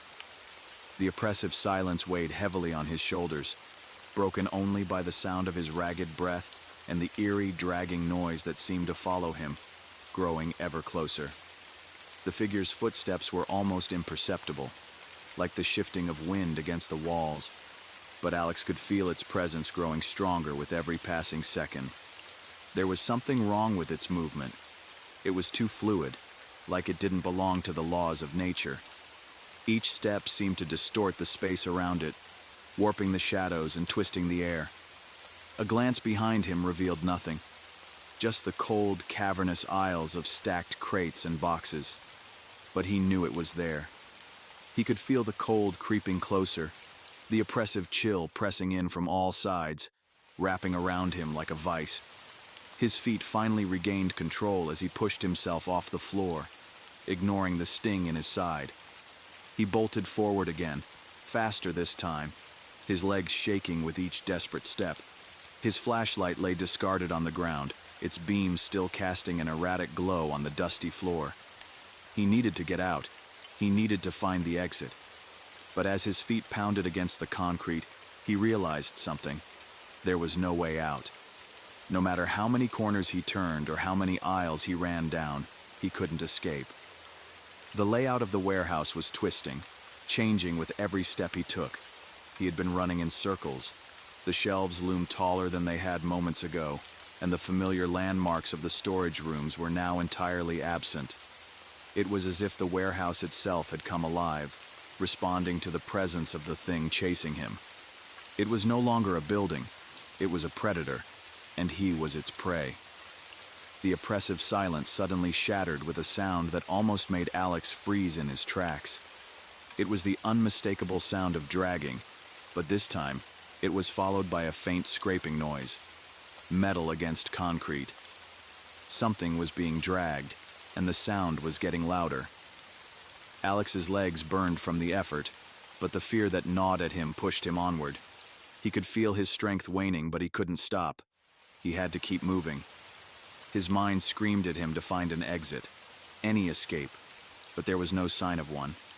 His surroundings had become an endless expanse of shelves, their towering heights swallowing the light from his flashlight and plunging the space into deeper shadows. And then, in the distance, he saw something. A figure. But not the one he had been running from. This one was smaller, human-sized, standing near one of the aisles. Alex stopped dead in his tracks, squinting in the dim light. The figure didn't move. It stood perfectly still, its silhouette barely distinguishable from the rest of the shadows. He could make out the vague outline of a person, but their face was obscured, hidden in the gloom. A soft whisper floated toward him from the figure's direction.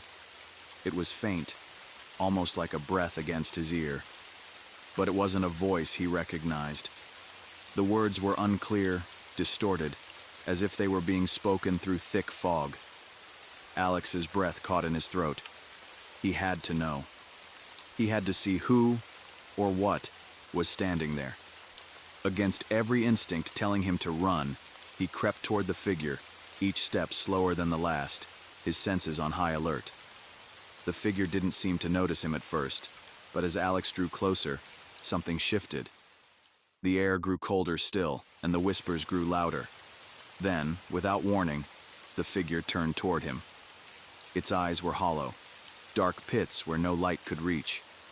The face was gaunt and pale, skin pulled taut over the bones like something dead, and its mouth, it stretched into a smile, a grotesque, twisted grin that made Alex's stomach churn. "Help! Me!" the figure rasped, its voice barely audible. Alex's chest tightened as the figure's lips moved again, mouthing words he couldn't understand, before it began to move toward him. Slowly, unevenly, as though it was dragged by something unseen. His heart lurched in his chest, and for a split second, he forgot to breathe. The figure reached out a hand toward him, but its fingers were gnarled, claw-like, trembling as if they were reaching for something far beyond his understanding. "Get away from me!"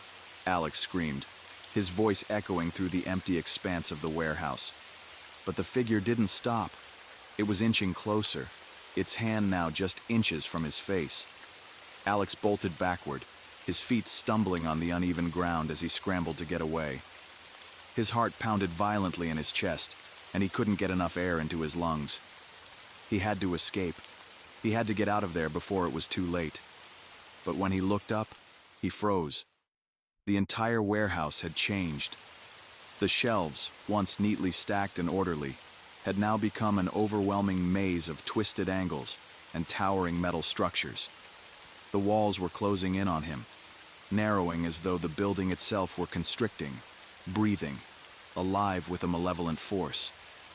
And somewhere in the distance, he heard the scraping again, the unmistakable sound of something heavy being dragged across the concrete. It was getting closer. Alex was trapped. There was nowhere to run. The cold air became suffocating, thick with the metallic scent of rust and decay. Alex's thoughts were scattered, his breath shallow as he tried to orient himself in the increasingly claustrophobic maze of shelves. The walls, once vast and open, had closed in on him, narrowing the space with every second, as if the warehouse itself had turned against him. The oppressive silence was punctuated only by the dragging sound that had now reached a deafening crescendo. His eyes darted to every corner, every dark space, searching for any sign of escape. But it was futile. The maze was endless, twisting and shifting with each step, and the shadows stretched like living things, reaching for him. Suddenly, the dragging noise stopped. The silence that followed was unbearable. For a moment, everything hung in the air, suspended in time. Then, a voice, low, guttural, and full of malice, broke the stillness. "You can't leave." Alex whipped around, his heart in his throat. The voice came from everywhere, echoing off the cold concrete walls, twisting through the very air. His skin crawled as the words seeped into his bones, chilling him to the core. Out of the shadows, a figure stepped forward. It wasn't human. It was taller than any person should be, its limbs elongated and twisted, bending at unnatural angles. The skin was stretched taut over its frame, pale and translucent, revealing the dark veins beneath. Its eye, was a black pit, an abyss that seemed to swallow the light. The other side of its face was a contorted, jagged mess, a mouth with rows of sharp, needle-like teeth. It was the creature that had been stalking him, the thing he had felt lurking in the dark corners of the warehouse. the thing that had been dragging its feet closer with every passing second. Alex stumbled backward, panic surging through his veins. His mind screamed at him to run, but his legs refused to obey. His body was frozen, trapped in place by the sheer horror of the thing before him. "Why won't you let me leave?" Alex whispered, his voice trembling, barely audible in the still air. The creature's lips twisted into a grin, an unnatural, grotesque smile that seemed to stretch too wide for its face. It stepped closer, its footfalls barely making a sound, yet the very ground beneath Alex's feet seemed to tremble with every movement. "You never could leave," it rasped. "Not since the moment you stepped inside." Alex's breath quickened as the realization hit him like a bolt of lightning. The warehouse, the entire building, wasn't just a building. It was alive, cursed by something far older and more powerful than he could comprehend. And now, it had claimed him as its own. "No," he choked out. "I didn't. This wasn't supposed to happen." The creature tilted its head, its mouth curling into a vicious sneer. "You don't belong here, but you will never leave. You will never escape. You are part of the cycle now." Alex's mind raced, thoughts scattering in all directions. He had to fight. He had to survive. There had to be something, some way out of this nightmare. But as the creature advanced, its presence suffocating him with every step, his body grew weaker. His limbs felt like they were filled with cement, dragging him down into the darkness. "You're mine now," the creature growled, its voice slithering into Alex's soul. "Forever." A flash of light broke through the darkness, a flicker of hope in the void. Alex's eyes darted toward the source. Someone was standing there in the shadows. A figure, tall and indistinct, but unmistakably human. It was another man, wearing the uniform of the warehouse staff. "Alex!" the man called, his voice loud and firm, cutting through the growing tension. "Don't let it take you," the creature hissed, a shrill, piercing sound that vibrated through Alex's bones. It stopped in its tracks, its unnerving gaze locked on the new figure. The man took a step forward, holding something in his hands. A long iron rod, its surface gleaming in the dim light. "This is the only way," the man said, his voice steady. "You have to face it. Now." Without thinking, Alex lunged toward the man, his instincts guiding him. His legs burned, but he pushed through the pain, ignoring the searing sensation in his chest. As he reached the figure, the creature let out a roar, deep and guttural, the sound vibrating through the warehouse like an earthquake. The man swung the iron rod with all his might, aiming straight for the creature's heart. It was a direct hit, and the creature's shriek echoed, louder than ever, as it recoiled. The force of the strike sent shockwaves through the room, and for a moment, the air grew still. But the creature wasn't done. It recovered quickly, its movements erratic and wild, its face contorting with fury. It lunged at the man, its claws outstretched, but Alex, driven by fear and adrenaline, acted without thinking. He grabbed the rod from the man's hands, his fingers wrapping around it tightly. With a primal scream, Alex shoved the rod into the creature's chest, the iron making a sickening screech against the creature's otherworldly flesh. It recoiled, its body shuddering violently. But this time, it didn't recover. The creature's once terrifying figure began to disintegrate, its skin turning to ash, its form collapsing into a heap of dust that scattered across the floor. The silence that followed was deafening. Alex stood frozen, the rod still clutched tightly in his hand, his body trembling from the strain. His chest heaved with ragged breaths as he tried to comprehend what had just happened. The creature was gone. The terror was over. The man who had helped him stepped forward, his face now clearer in the dim light. He was older, his eyes tired, but there was something familiar about him. Alex blinked, trying to focus. "Who are you?" Alex asked, his voice weak. The man smiled grimly, his expression full of regret. "I'm one of the ones who tried to stop it," tried to warn the others, but now, he shook his head. Now, I'm just like you. Alex's confusion only deepened. What do you mean? The man's smile faded. You can't leave this place. Not after what happened here. We're all part of it now. The cycle. The curse. Alex's heart sank. It was true. There was no escaping this place. Not now. Not after everything that had happened. You're not free, the man said softly, as the warehouse seemed to come alive around them. The shelves groaned, and the faintest whispers echoed through the air.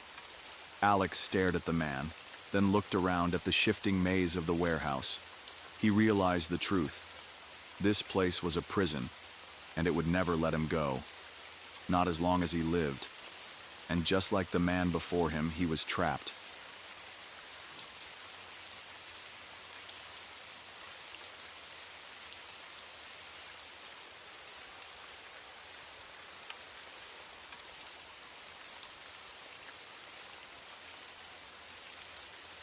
Story number 6.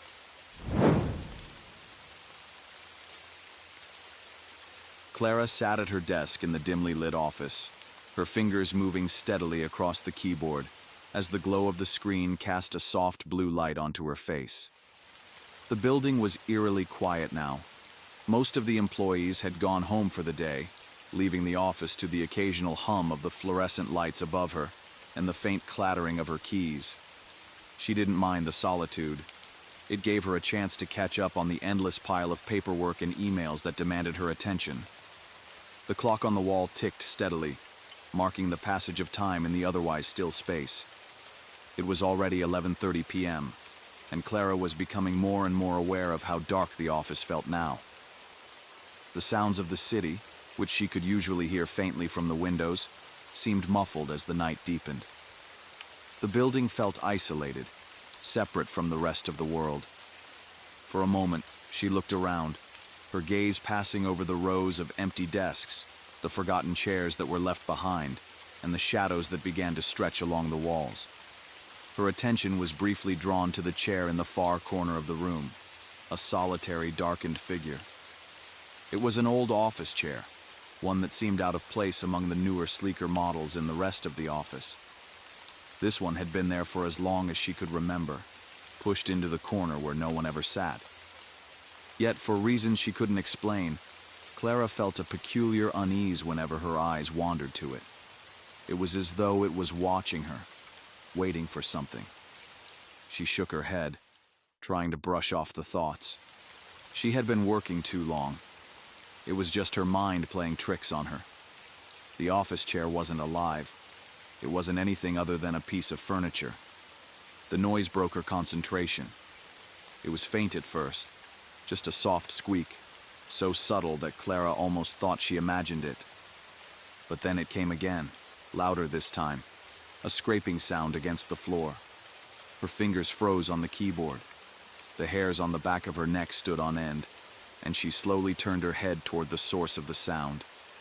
There, in the corner of the office, she saw it. The chair. It was moving. At first it was barely noticeable.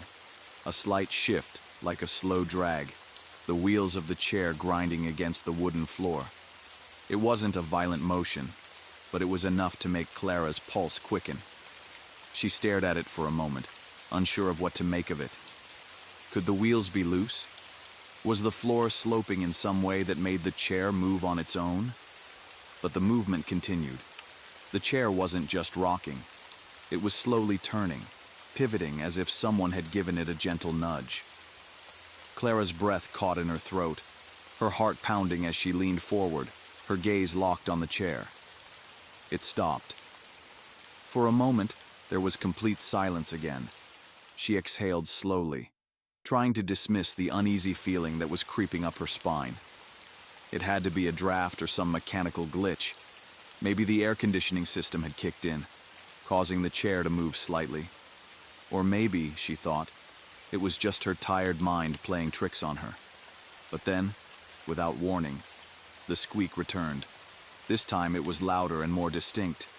The chair turned once more, its wheels scraping against the floor.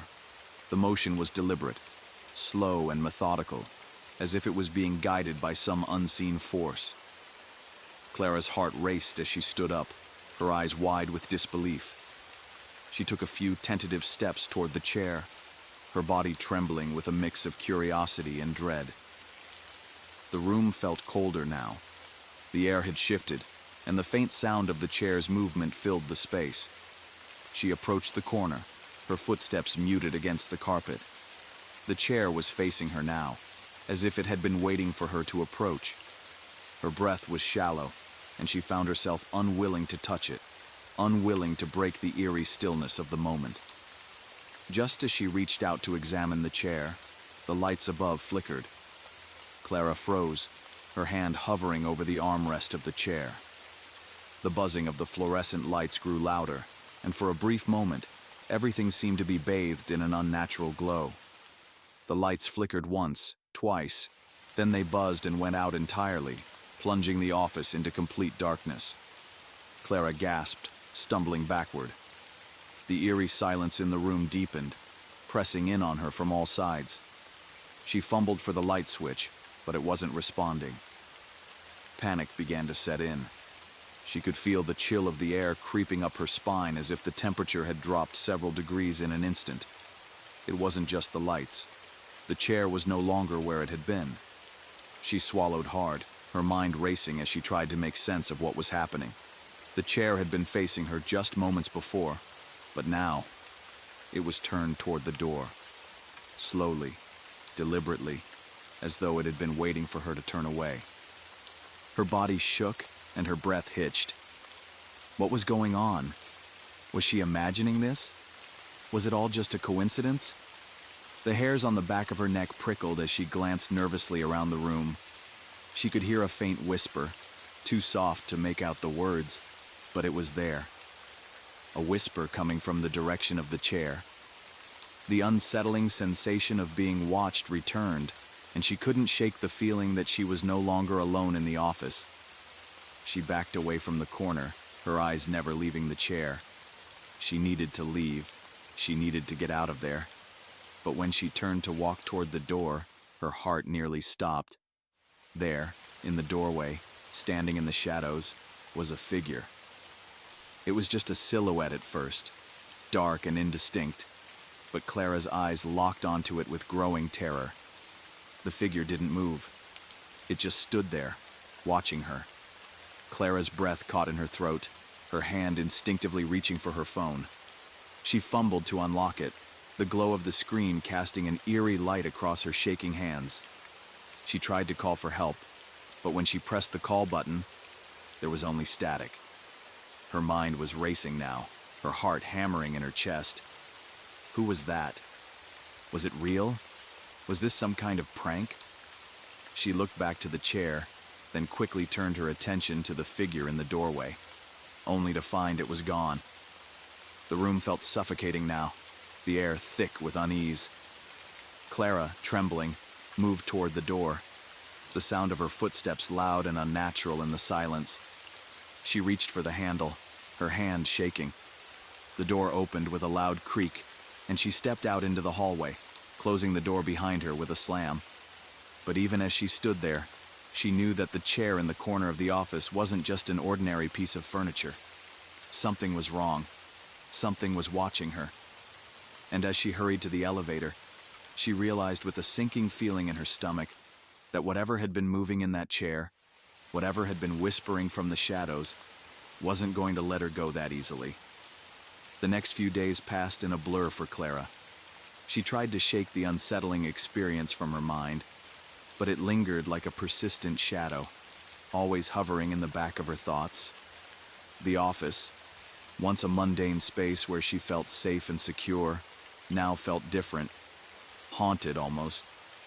She found herself glancing over her shoulder more often, checking corners and crevices as if expecting something to appear from the darkness.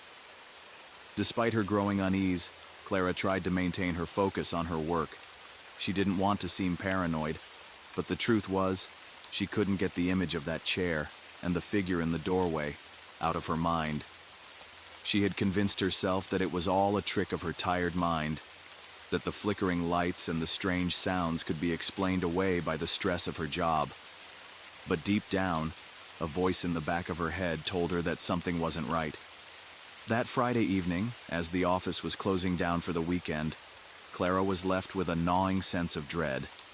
She had stayed later than usual, working on a report that was due Monday, hoping that she could finish it quickly and leave the building behind for the next couple of days. But the building seemed quieter than usual, eerily so. The air felt thick, almost suffocating, and Clara couldn't shake the sensation that someone was watching her. She sighed, glancing at the clock. It was already 9:30 p.m., and she was alone in the office once again. The rest of the team had left hours ago, and the building had taken on a completely different energy. Even the faint sounds of traffic that usually filtered in from the street outside were absent. Everything felt cut off, isolated. With a shiver, she turned back to her desk, her eyes immediately drawn to the chair. She had made a conscious effort not to think about it, but there it was again, sitting in the corner as if it had been waiting for her. It was the same old office chair, worn and scratched from years of use, its back slightly tilted as though it were leaning forward, anticipating something. Clara didn't want to look at it. But despite her best efforts, her gaze was drawn to the corner. She tried to force herself to focus on the report in front of her, but the words blurred together on the page. Suddenly, the air in the room grew colder. Clara glanced up, a shiver running down her spine. The temperature had dropped significantly, and she could see her breath in the air, a faint mist forming before her. She looked toward the window. The blinds were closed, so there was no draft from the outside, but the chill was undeniable. Her fingers trembled as she typed, each keystroke feeling heavier than the last. The hairs on the back of her neck stood on end, and she couldn't help but feel that the office had taken on an almost oppressive presence. A sudden movement caught her eye, the chair. It was turning. Clara's heart skipped a beat. The chair wasn't just moving this time. It was spinning slowly, as if someone were sitting in it and pushing it with deliberate intent. Her mind raced. Was this really happening? Was she imagining it? Her pulse quickened as she turned to face the corner, her breath shallow. She didn't want to believe it. She wanted to run, to flee the office, but her legs felt frozen, unable to move. The chair came to a stop, its back facing her once again. But that wasn't what frightened Clara the most. It was the whisper. This time, it was unmistakable. A soft, faint voice coming from the direction of the chair. The words were incomprehensible, drowned out by the sound of Clara's own heartbeat. She couldn't make sense of it, but the tone was clear. It was calling her, beckoning her. Clara's breath hitched in her throat as she slowly rose from her seat, her hands shaking as she fumbled for her phone. Her fingers hovered over the screen as she tried to call her colleague, Brian, who worked in the IT department. She needed someone, anyone. But her phone wouldn't connect. The call went straight to voicemail. Panicking, Clara glanced back at the chair. It had stopped moving, but the whisper lingered, low and haunting. A chill crawled up her spine, and for the first time in her life, Clara felt a cold knot of fear twist in her stomach. "Hello?" she called out weakly, her voice trembling. "Is someone there?" There was no answer. Her gaze shifted nervously to the other side of the room, where the exit door was still open, revealing the dim hallway. Her mind screamed at her to leave, to get out of the building as quickly as possible. But her feet felt like they were stuck in place. A magnetic pull seemed to emanate from the chair, as though it were drawing her in. And then, without warning, the whisper came again. But this time, it was louder, clearer. It was calling her name. "Clara!" Her heart raced and she spun around, searching the room. The voice wasn't coming from a person. It wasn't coming from anywhere specific at all. It was all around her, floating in the air like a soft, deadly melody. Clara's instincts screamed for her to leave, but she found herself rooted to the spot, her breath shallow and uneven. "Clara," the whisper repeated. Come closer. The room seemed to darken, the shadows in the corners deepening. Clara's mind raced, her body frozen in terror. What was this? What was happening? She took a tentative step forward, unsure of what to do. As she did, the air grew colder still, and the faint smell of something rancid began to fill her nostrils. It was almost like rotting food, decaying wood, the stench of death itself. Clara's legs shook as she moved toward the chair, her every instinct screaming at her to stop, to turn around and run. But she couldn't. The pull was too strong. She reached the chair, her hand trembling as she slowly reached out to touch it. The moment her fingers brushed the worn fabric, a sudden jolt of electricity shot through her arm, sending her stumbling backward. A shrill scream echoed in her mind, and the voice, no longer a whisper, growled in her ears. Leave. Now. Clara's eyes widened in shock as the chair jerked violently, spinning around with a force that sent her crashing to the floor. The office lights flickered once more, the air growing thick and suffocating, as if the building itself were alive, watching her. She scrambled to her feet, her mind in a frenzy. It was no longer a game. The chair wasn't just moving, it was alive, and whatever was controlling it wasn't human. Clara's pulse raced as she bolted toward the door. The hallway seemed endless, the darkness closing in around her. But as she reached the exit, the door slammed shut with a deafening bang, trapping her inside. She was not alone. The office had become a prison, and whatever was lurking in the shadows was closing in. Clara's breath hitched as the door slammed shut behind her, the sound echoing like the final strike of a death knell. Her pulse thundered in her ears, and her thoughts raced in a whirlwind of panic. The sudden isolation in the office was almost suffocating. Her eyes darted around the room, looking for any sign of the normalcy she had once taken for granted. But it was no longer the same office. The flickering lights overhead seemed to strobe in a chaotic rhythm, casting sharp shadows that danced erratically on the walls. Clara's mind struggled to make sense of what she was seeing. There, in the corner, stood the chair, still eerily motionless, as though it were waiting for her to come closer. But Clara knew better now. She backed away from the chair, her body trembling with fear, every instinct urging her to run, to escape. But the door was still firmly shut, and the dark hallway beyond seemed impossibly far.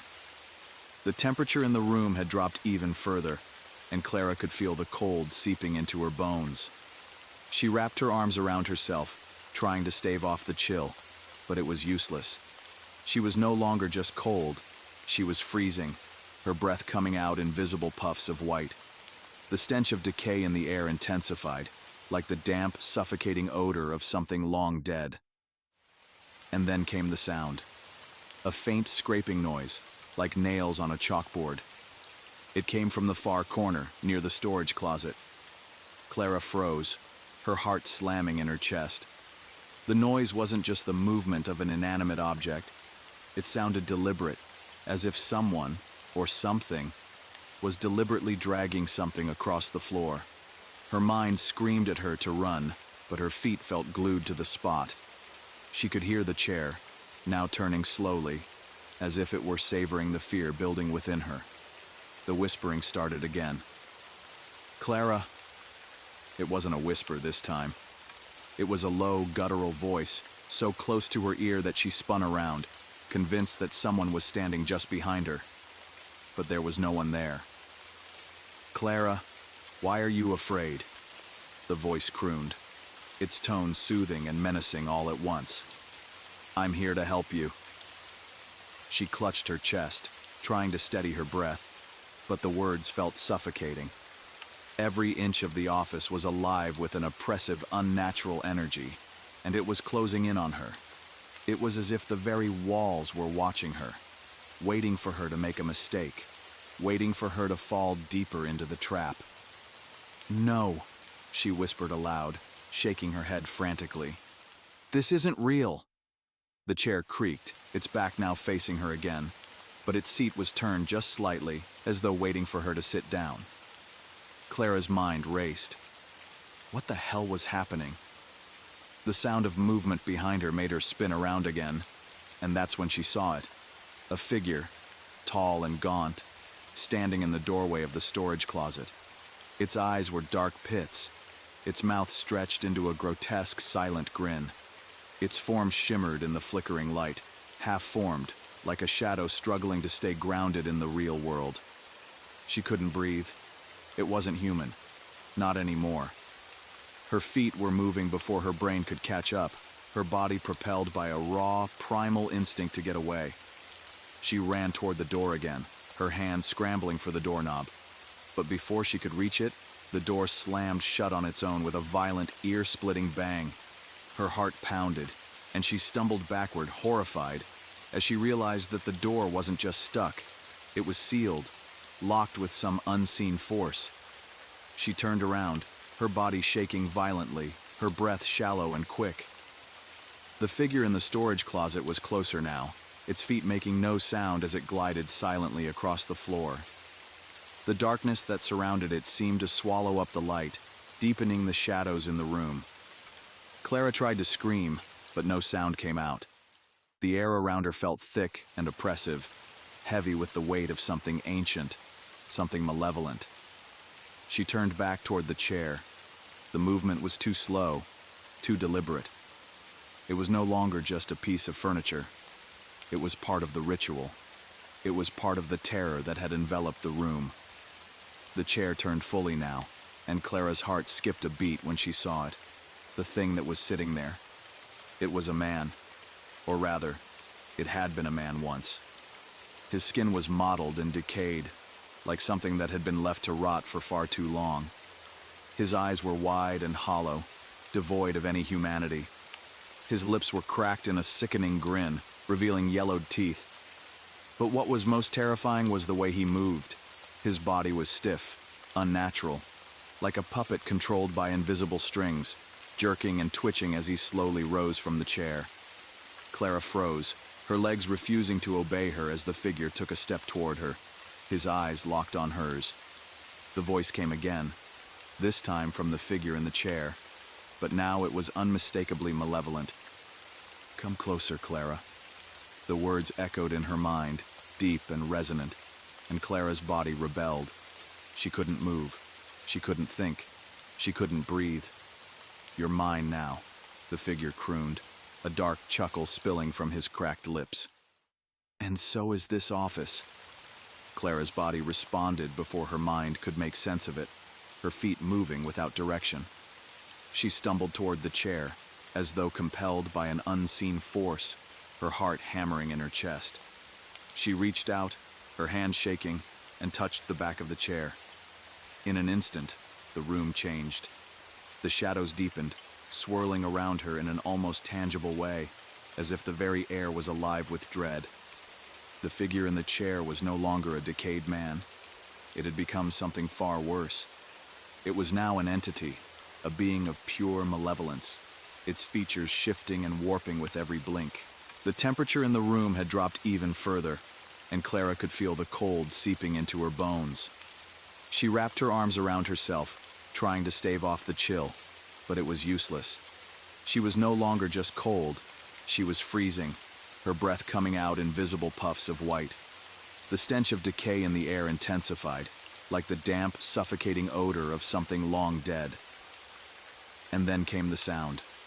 A faint scraping noise, like nails on a chalkboard. It came from the far corner, near the storage closet. Clara froze, her heart slamming in her chest. The noise wasn't just the movement of an inanimate object. It sounded deliberate, as if someone, or something, was deliberately dragging something across the floor. Her mind screamed at her to run, but her feet felt glued to the spot. She could hear the chair, now turning slowly, as if it were savoring the fear building within her. The whispering started again. "Clara." It wasn't a whisper this time. It was a low, guttural voice, so close to her ear that she spun around, convinced that someone was standing just behind her. But there was no one there. "Clara, why are you afraid?" The voice crooned, its tone soothing and menacing all at once. I'm here to help you. She clutched her chest, trying to steady her breath, but the words felt suffocating. Every inch of the office was alive with an oppressive, unnatural energy, and it was closing in on her. It was as if the very walls were watching her, waiting for her to make a mistake, waiting for her to fall deeper into the trap. "No," she whispered aloud, shaking her head frantically. "This isn't real." The chair creaked, its back now facing her again, but its seat was turned just slightly, as though waiting for her to sit down. Clara's mind raced. What the hell was happening? The sound of movement behind her made her spin around again, and that's when she saw it. A figure, tall and gaunt, standing in the doorway of the storage closet. Its eyes were dark pits, its mouth stretched into a grotesque, silent grin. Its form shimmered in the flickering light, half-formed, like a shadow struggling to stay grounded in the real world. She couldn't breathe. It wasn't human. Not anymore. Her feet were moving before her brain could catch up, her body propelled by a raw, primal instinct to get away. She ran toward the door again, her hand scrambling for the doorknob. But before she could reach it, the door slammed shut on its own with a violent, ear-splitting bang. Her heart pounded, and she stumbled backward, horrified, as she realized that the door wasn't just stuck. It was sealed, locked with some unseen force. She turned around, her body shaking violently, her breath shallow and quick. The figure in the storage closet was closer now, its feet making no sound as it glided silently across the floor. The darkness that surrounded it seemed to swallow up the light, deepening the shadows in the room. Clara tried to scream, but no sound came out. The air around her felt thick and oppressive, heavy with the weight of something ancient, something malevolent. She turned back toward the chair. The movement was too slow, too deliberate. It was no longer just a piece of furniture. It was part of the ritual. It was part of the terror that had enveloped the room. The chair turned fully now, and Clara's heart skipped a beat when she saw it, the thing that was sitting there. It was a man, or rather, it had been a man once. His skin was mottled and decayed, like something that had been left to rot for far too long. His eyes were wide and hollow, devoid of any humanity. His lips were cracked in a sickening grin, revealing yellowed teeth. But what was most terrifying was the way he moved. His body was stiff, unnatural, like a puppet controlled by invisible strings, jerking and twitching as he slowly rose from the chair. Clara froze, her legs refusing to obey her as the figure took a step toward her, his eyes locked on hers. The voice came again, this time from the figure in the chair, but now it was unmistakably malevolent. "Come closer, Clara." The words echoed in her mind, deep and resonant, and Clara's body rebelled. She couldn't move. She couldn't think. She couldn't breathe. "You're mine now," the figure crooned, a dark chuckle spilling from his cracked lips. "And so is this office." Clara's body responded before her mind could make sense of it, her feet moving without direction. She stumbled toward the chair, as though compelled by an unseen force, her heart hammering in her chest. She reached out, her hand shaking, and touched the back of the chair. In an instant, the room changed. The shadows deepened, swirling around her in an almost tangible way, as if the very air was alive with dread. The figure in the chair was no longer a decayed man. It had become something far worse. It was now an entity, a being of pure malevolence, its features shifting and warping with every blink. Clara's eyes went wide with terror, and her breath caught in her throat. She had crossed the point of no return. The chair groaned as it slowly tilted forward, its seat now facing her completely. There was no escape. There was only the dark, endless void of the room, pulling her deeper and deeper. The figure reached out, its long fingers curling around Clara's wrist, its grip icy and unyielding. Her vision blurred, the edges of reality warping as the figure's voice rang out in her mind. "You belong to me now?" Clara's pulse drummed loudly in her ears, the world spinning as the icy grip around her wrist tightened. Her legs gave out beneath her, and she collapsed onto the cold floor, her body shaking uncontrollably. The figure loomed over her, its decayed form shifting in the dim light, as if it were part of the shadows themselves. She opened her mouth to scream, but the words were stuck in her throat, swallowed by the suffocating silence that pressed in around her. Her breath came in ragged gasps, each exhale a visible puff of mist in the freezing air. The figure's hollow eyes bore into her, and she could feel the weight of its gaze, like it was peering straight into her soul. The whispers started again, low and haunting, filling the room with a chorus of voices. Clara. Clara. It was as if the building itself was alive, the very walls breathing with the same malevolent energy that surrounded her. The voices swirled around her, seeping into her thoughts, twisting and distorting her perceptions. The figure crouched down, its decayed face inches from hers. The stench of rot and decay was overpowering, making her stomach churn. "You shouldn't have come back," it rasped, its voice a chilling rasp, like nails scraping against stone. "This place has always been hungry, for souls like yours." Clara's mind spun wildly, desperate to grasp some shred of sanity in the chaos.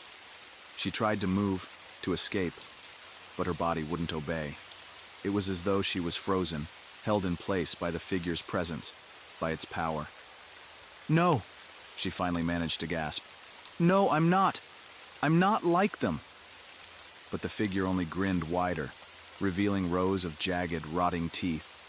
It leaned in closer, its breath cold against her skin. "You are now." The last shred of her resistance faltered as the room seemed to pulse with dark energy.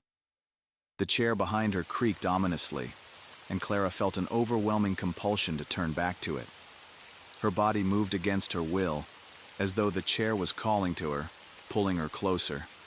As she glanced at the chair, she saw something she hadn't noticed before. A symbol carved deeply into the backrest, half hidden in the shadows, its edges worn by time but still visible.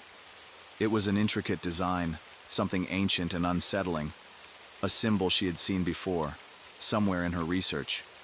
Her heart pounded as the realization hit her. This symbol, it was in the building's original blueprints. She remembered seeing it in a dusty old book in the archives, a reference to an old legend about the building's construction. It was said that the land the building stood on was cursed, that it had been the site of dark rituals long before it had been turned into an office complex. The curse had been sealed within the walls, bound to the foundation, and now it was waking. She had unknowingly become a part of it. Her eyes darted back to the figure in front of her. Its form shimmered as it stood, towering over her. The dark energy around it rippled, as if it was feeding off her fear, growing stronger with every passing second. The whispers grew louder, a cacophony of voices now filling the room. Clara could barely hear herself think over the noise. The sound of chains rattling, distant cries for help, and faint footsteps filled the space around her, creating an atmosphere of utter hopelessness. But Clara refused to succumb. In a burst of desperation, she forced herself to her feet, her body still trembling with fear. She had to get out. She had to end this nightmare. With every ounce of strength she could muster, Clara lunged toward the door, her hand scraping along the cold metal of the doorknob. But just as her fingers brushed the handle, the room shifted again, and the door was ripped away from her reach. She fell to her knees, her arms flailing in a desperate attempt to regain control. The figure's voice boomed in her ears, echoing through her skull. "It's too late. You belong to me now." Clara's vision blurred as she collapsed back onto the floor, her mind a blur of panic and confusion. She couldn't escape. There was no way out. And then, just as all hope seemed lost, something shifted. The room's oppressive weight began to lift, and the whispers slowed to a stop. Clara blinked in confusion, her head spinning. The figure in front of her began to dissolve, its form flickering and fading into the air like smoke. But before it completely vanished, it spoke one last time. "You think you've escaped, but the curse is in your blood now. You'll never be free." And then, it was gone. The room fell silent. Clara sat there, panting, her hands trembling as she looked around the empty office. The shadows no longer loomed over her, the oppressive atmosphere lifting like a veil. The chair, the figure, the whispers, everything had vanished. The room was still, as if nothing had ever happened. But Clara knew better. Her heart raced as she stood slowly, glancing nervously at the door. She reached for the handle once more, her hands unsteady but determined. This time, it opened without resistance. She stepped into the hallway, the light overhead flickering faintly, but the air was still, normal, and devoid of the terror she had just experienced. But deep down, Clara felt it. The coldness that lingered at the edges of her mind, the echo of the voice, the weight of the curse that now sat heavy in her chest. She had escaped for now, but she knew the truth. There was no true escape. The curse would follow her, a dark shadow that would haunt her until the end of her days. As she stepped into the elevator and pressed the button for the ground floor, Clara looked one last time at the office door she had just left behind. And in that fleeting moment, just before the doors closed, she saw it. A shadowy figure, standing in the corner of the office, watching her, waiting.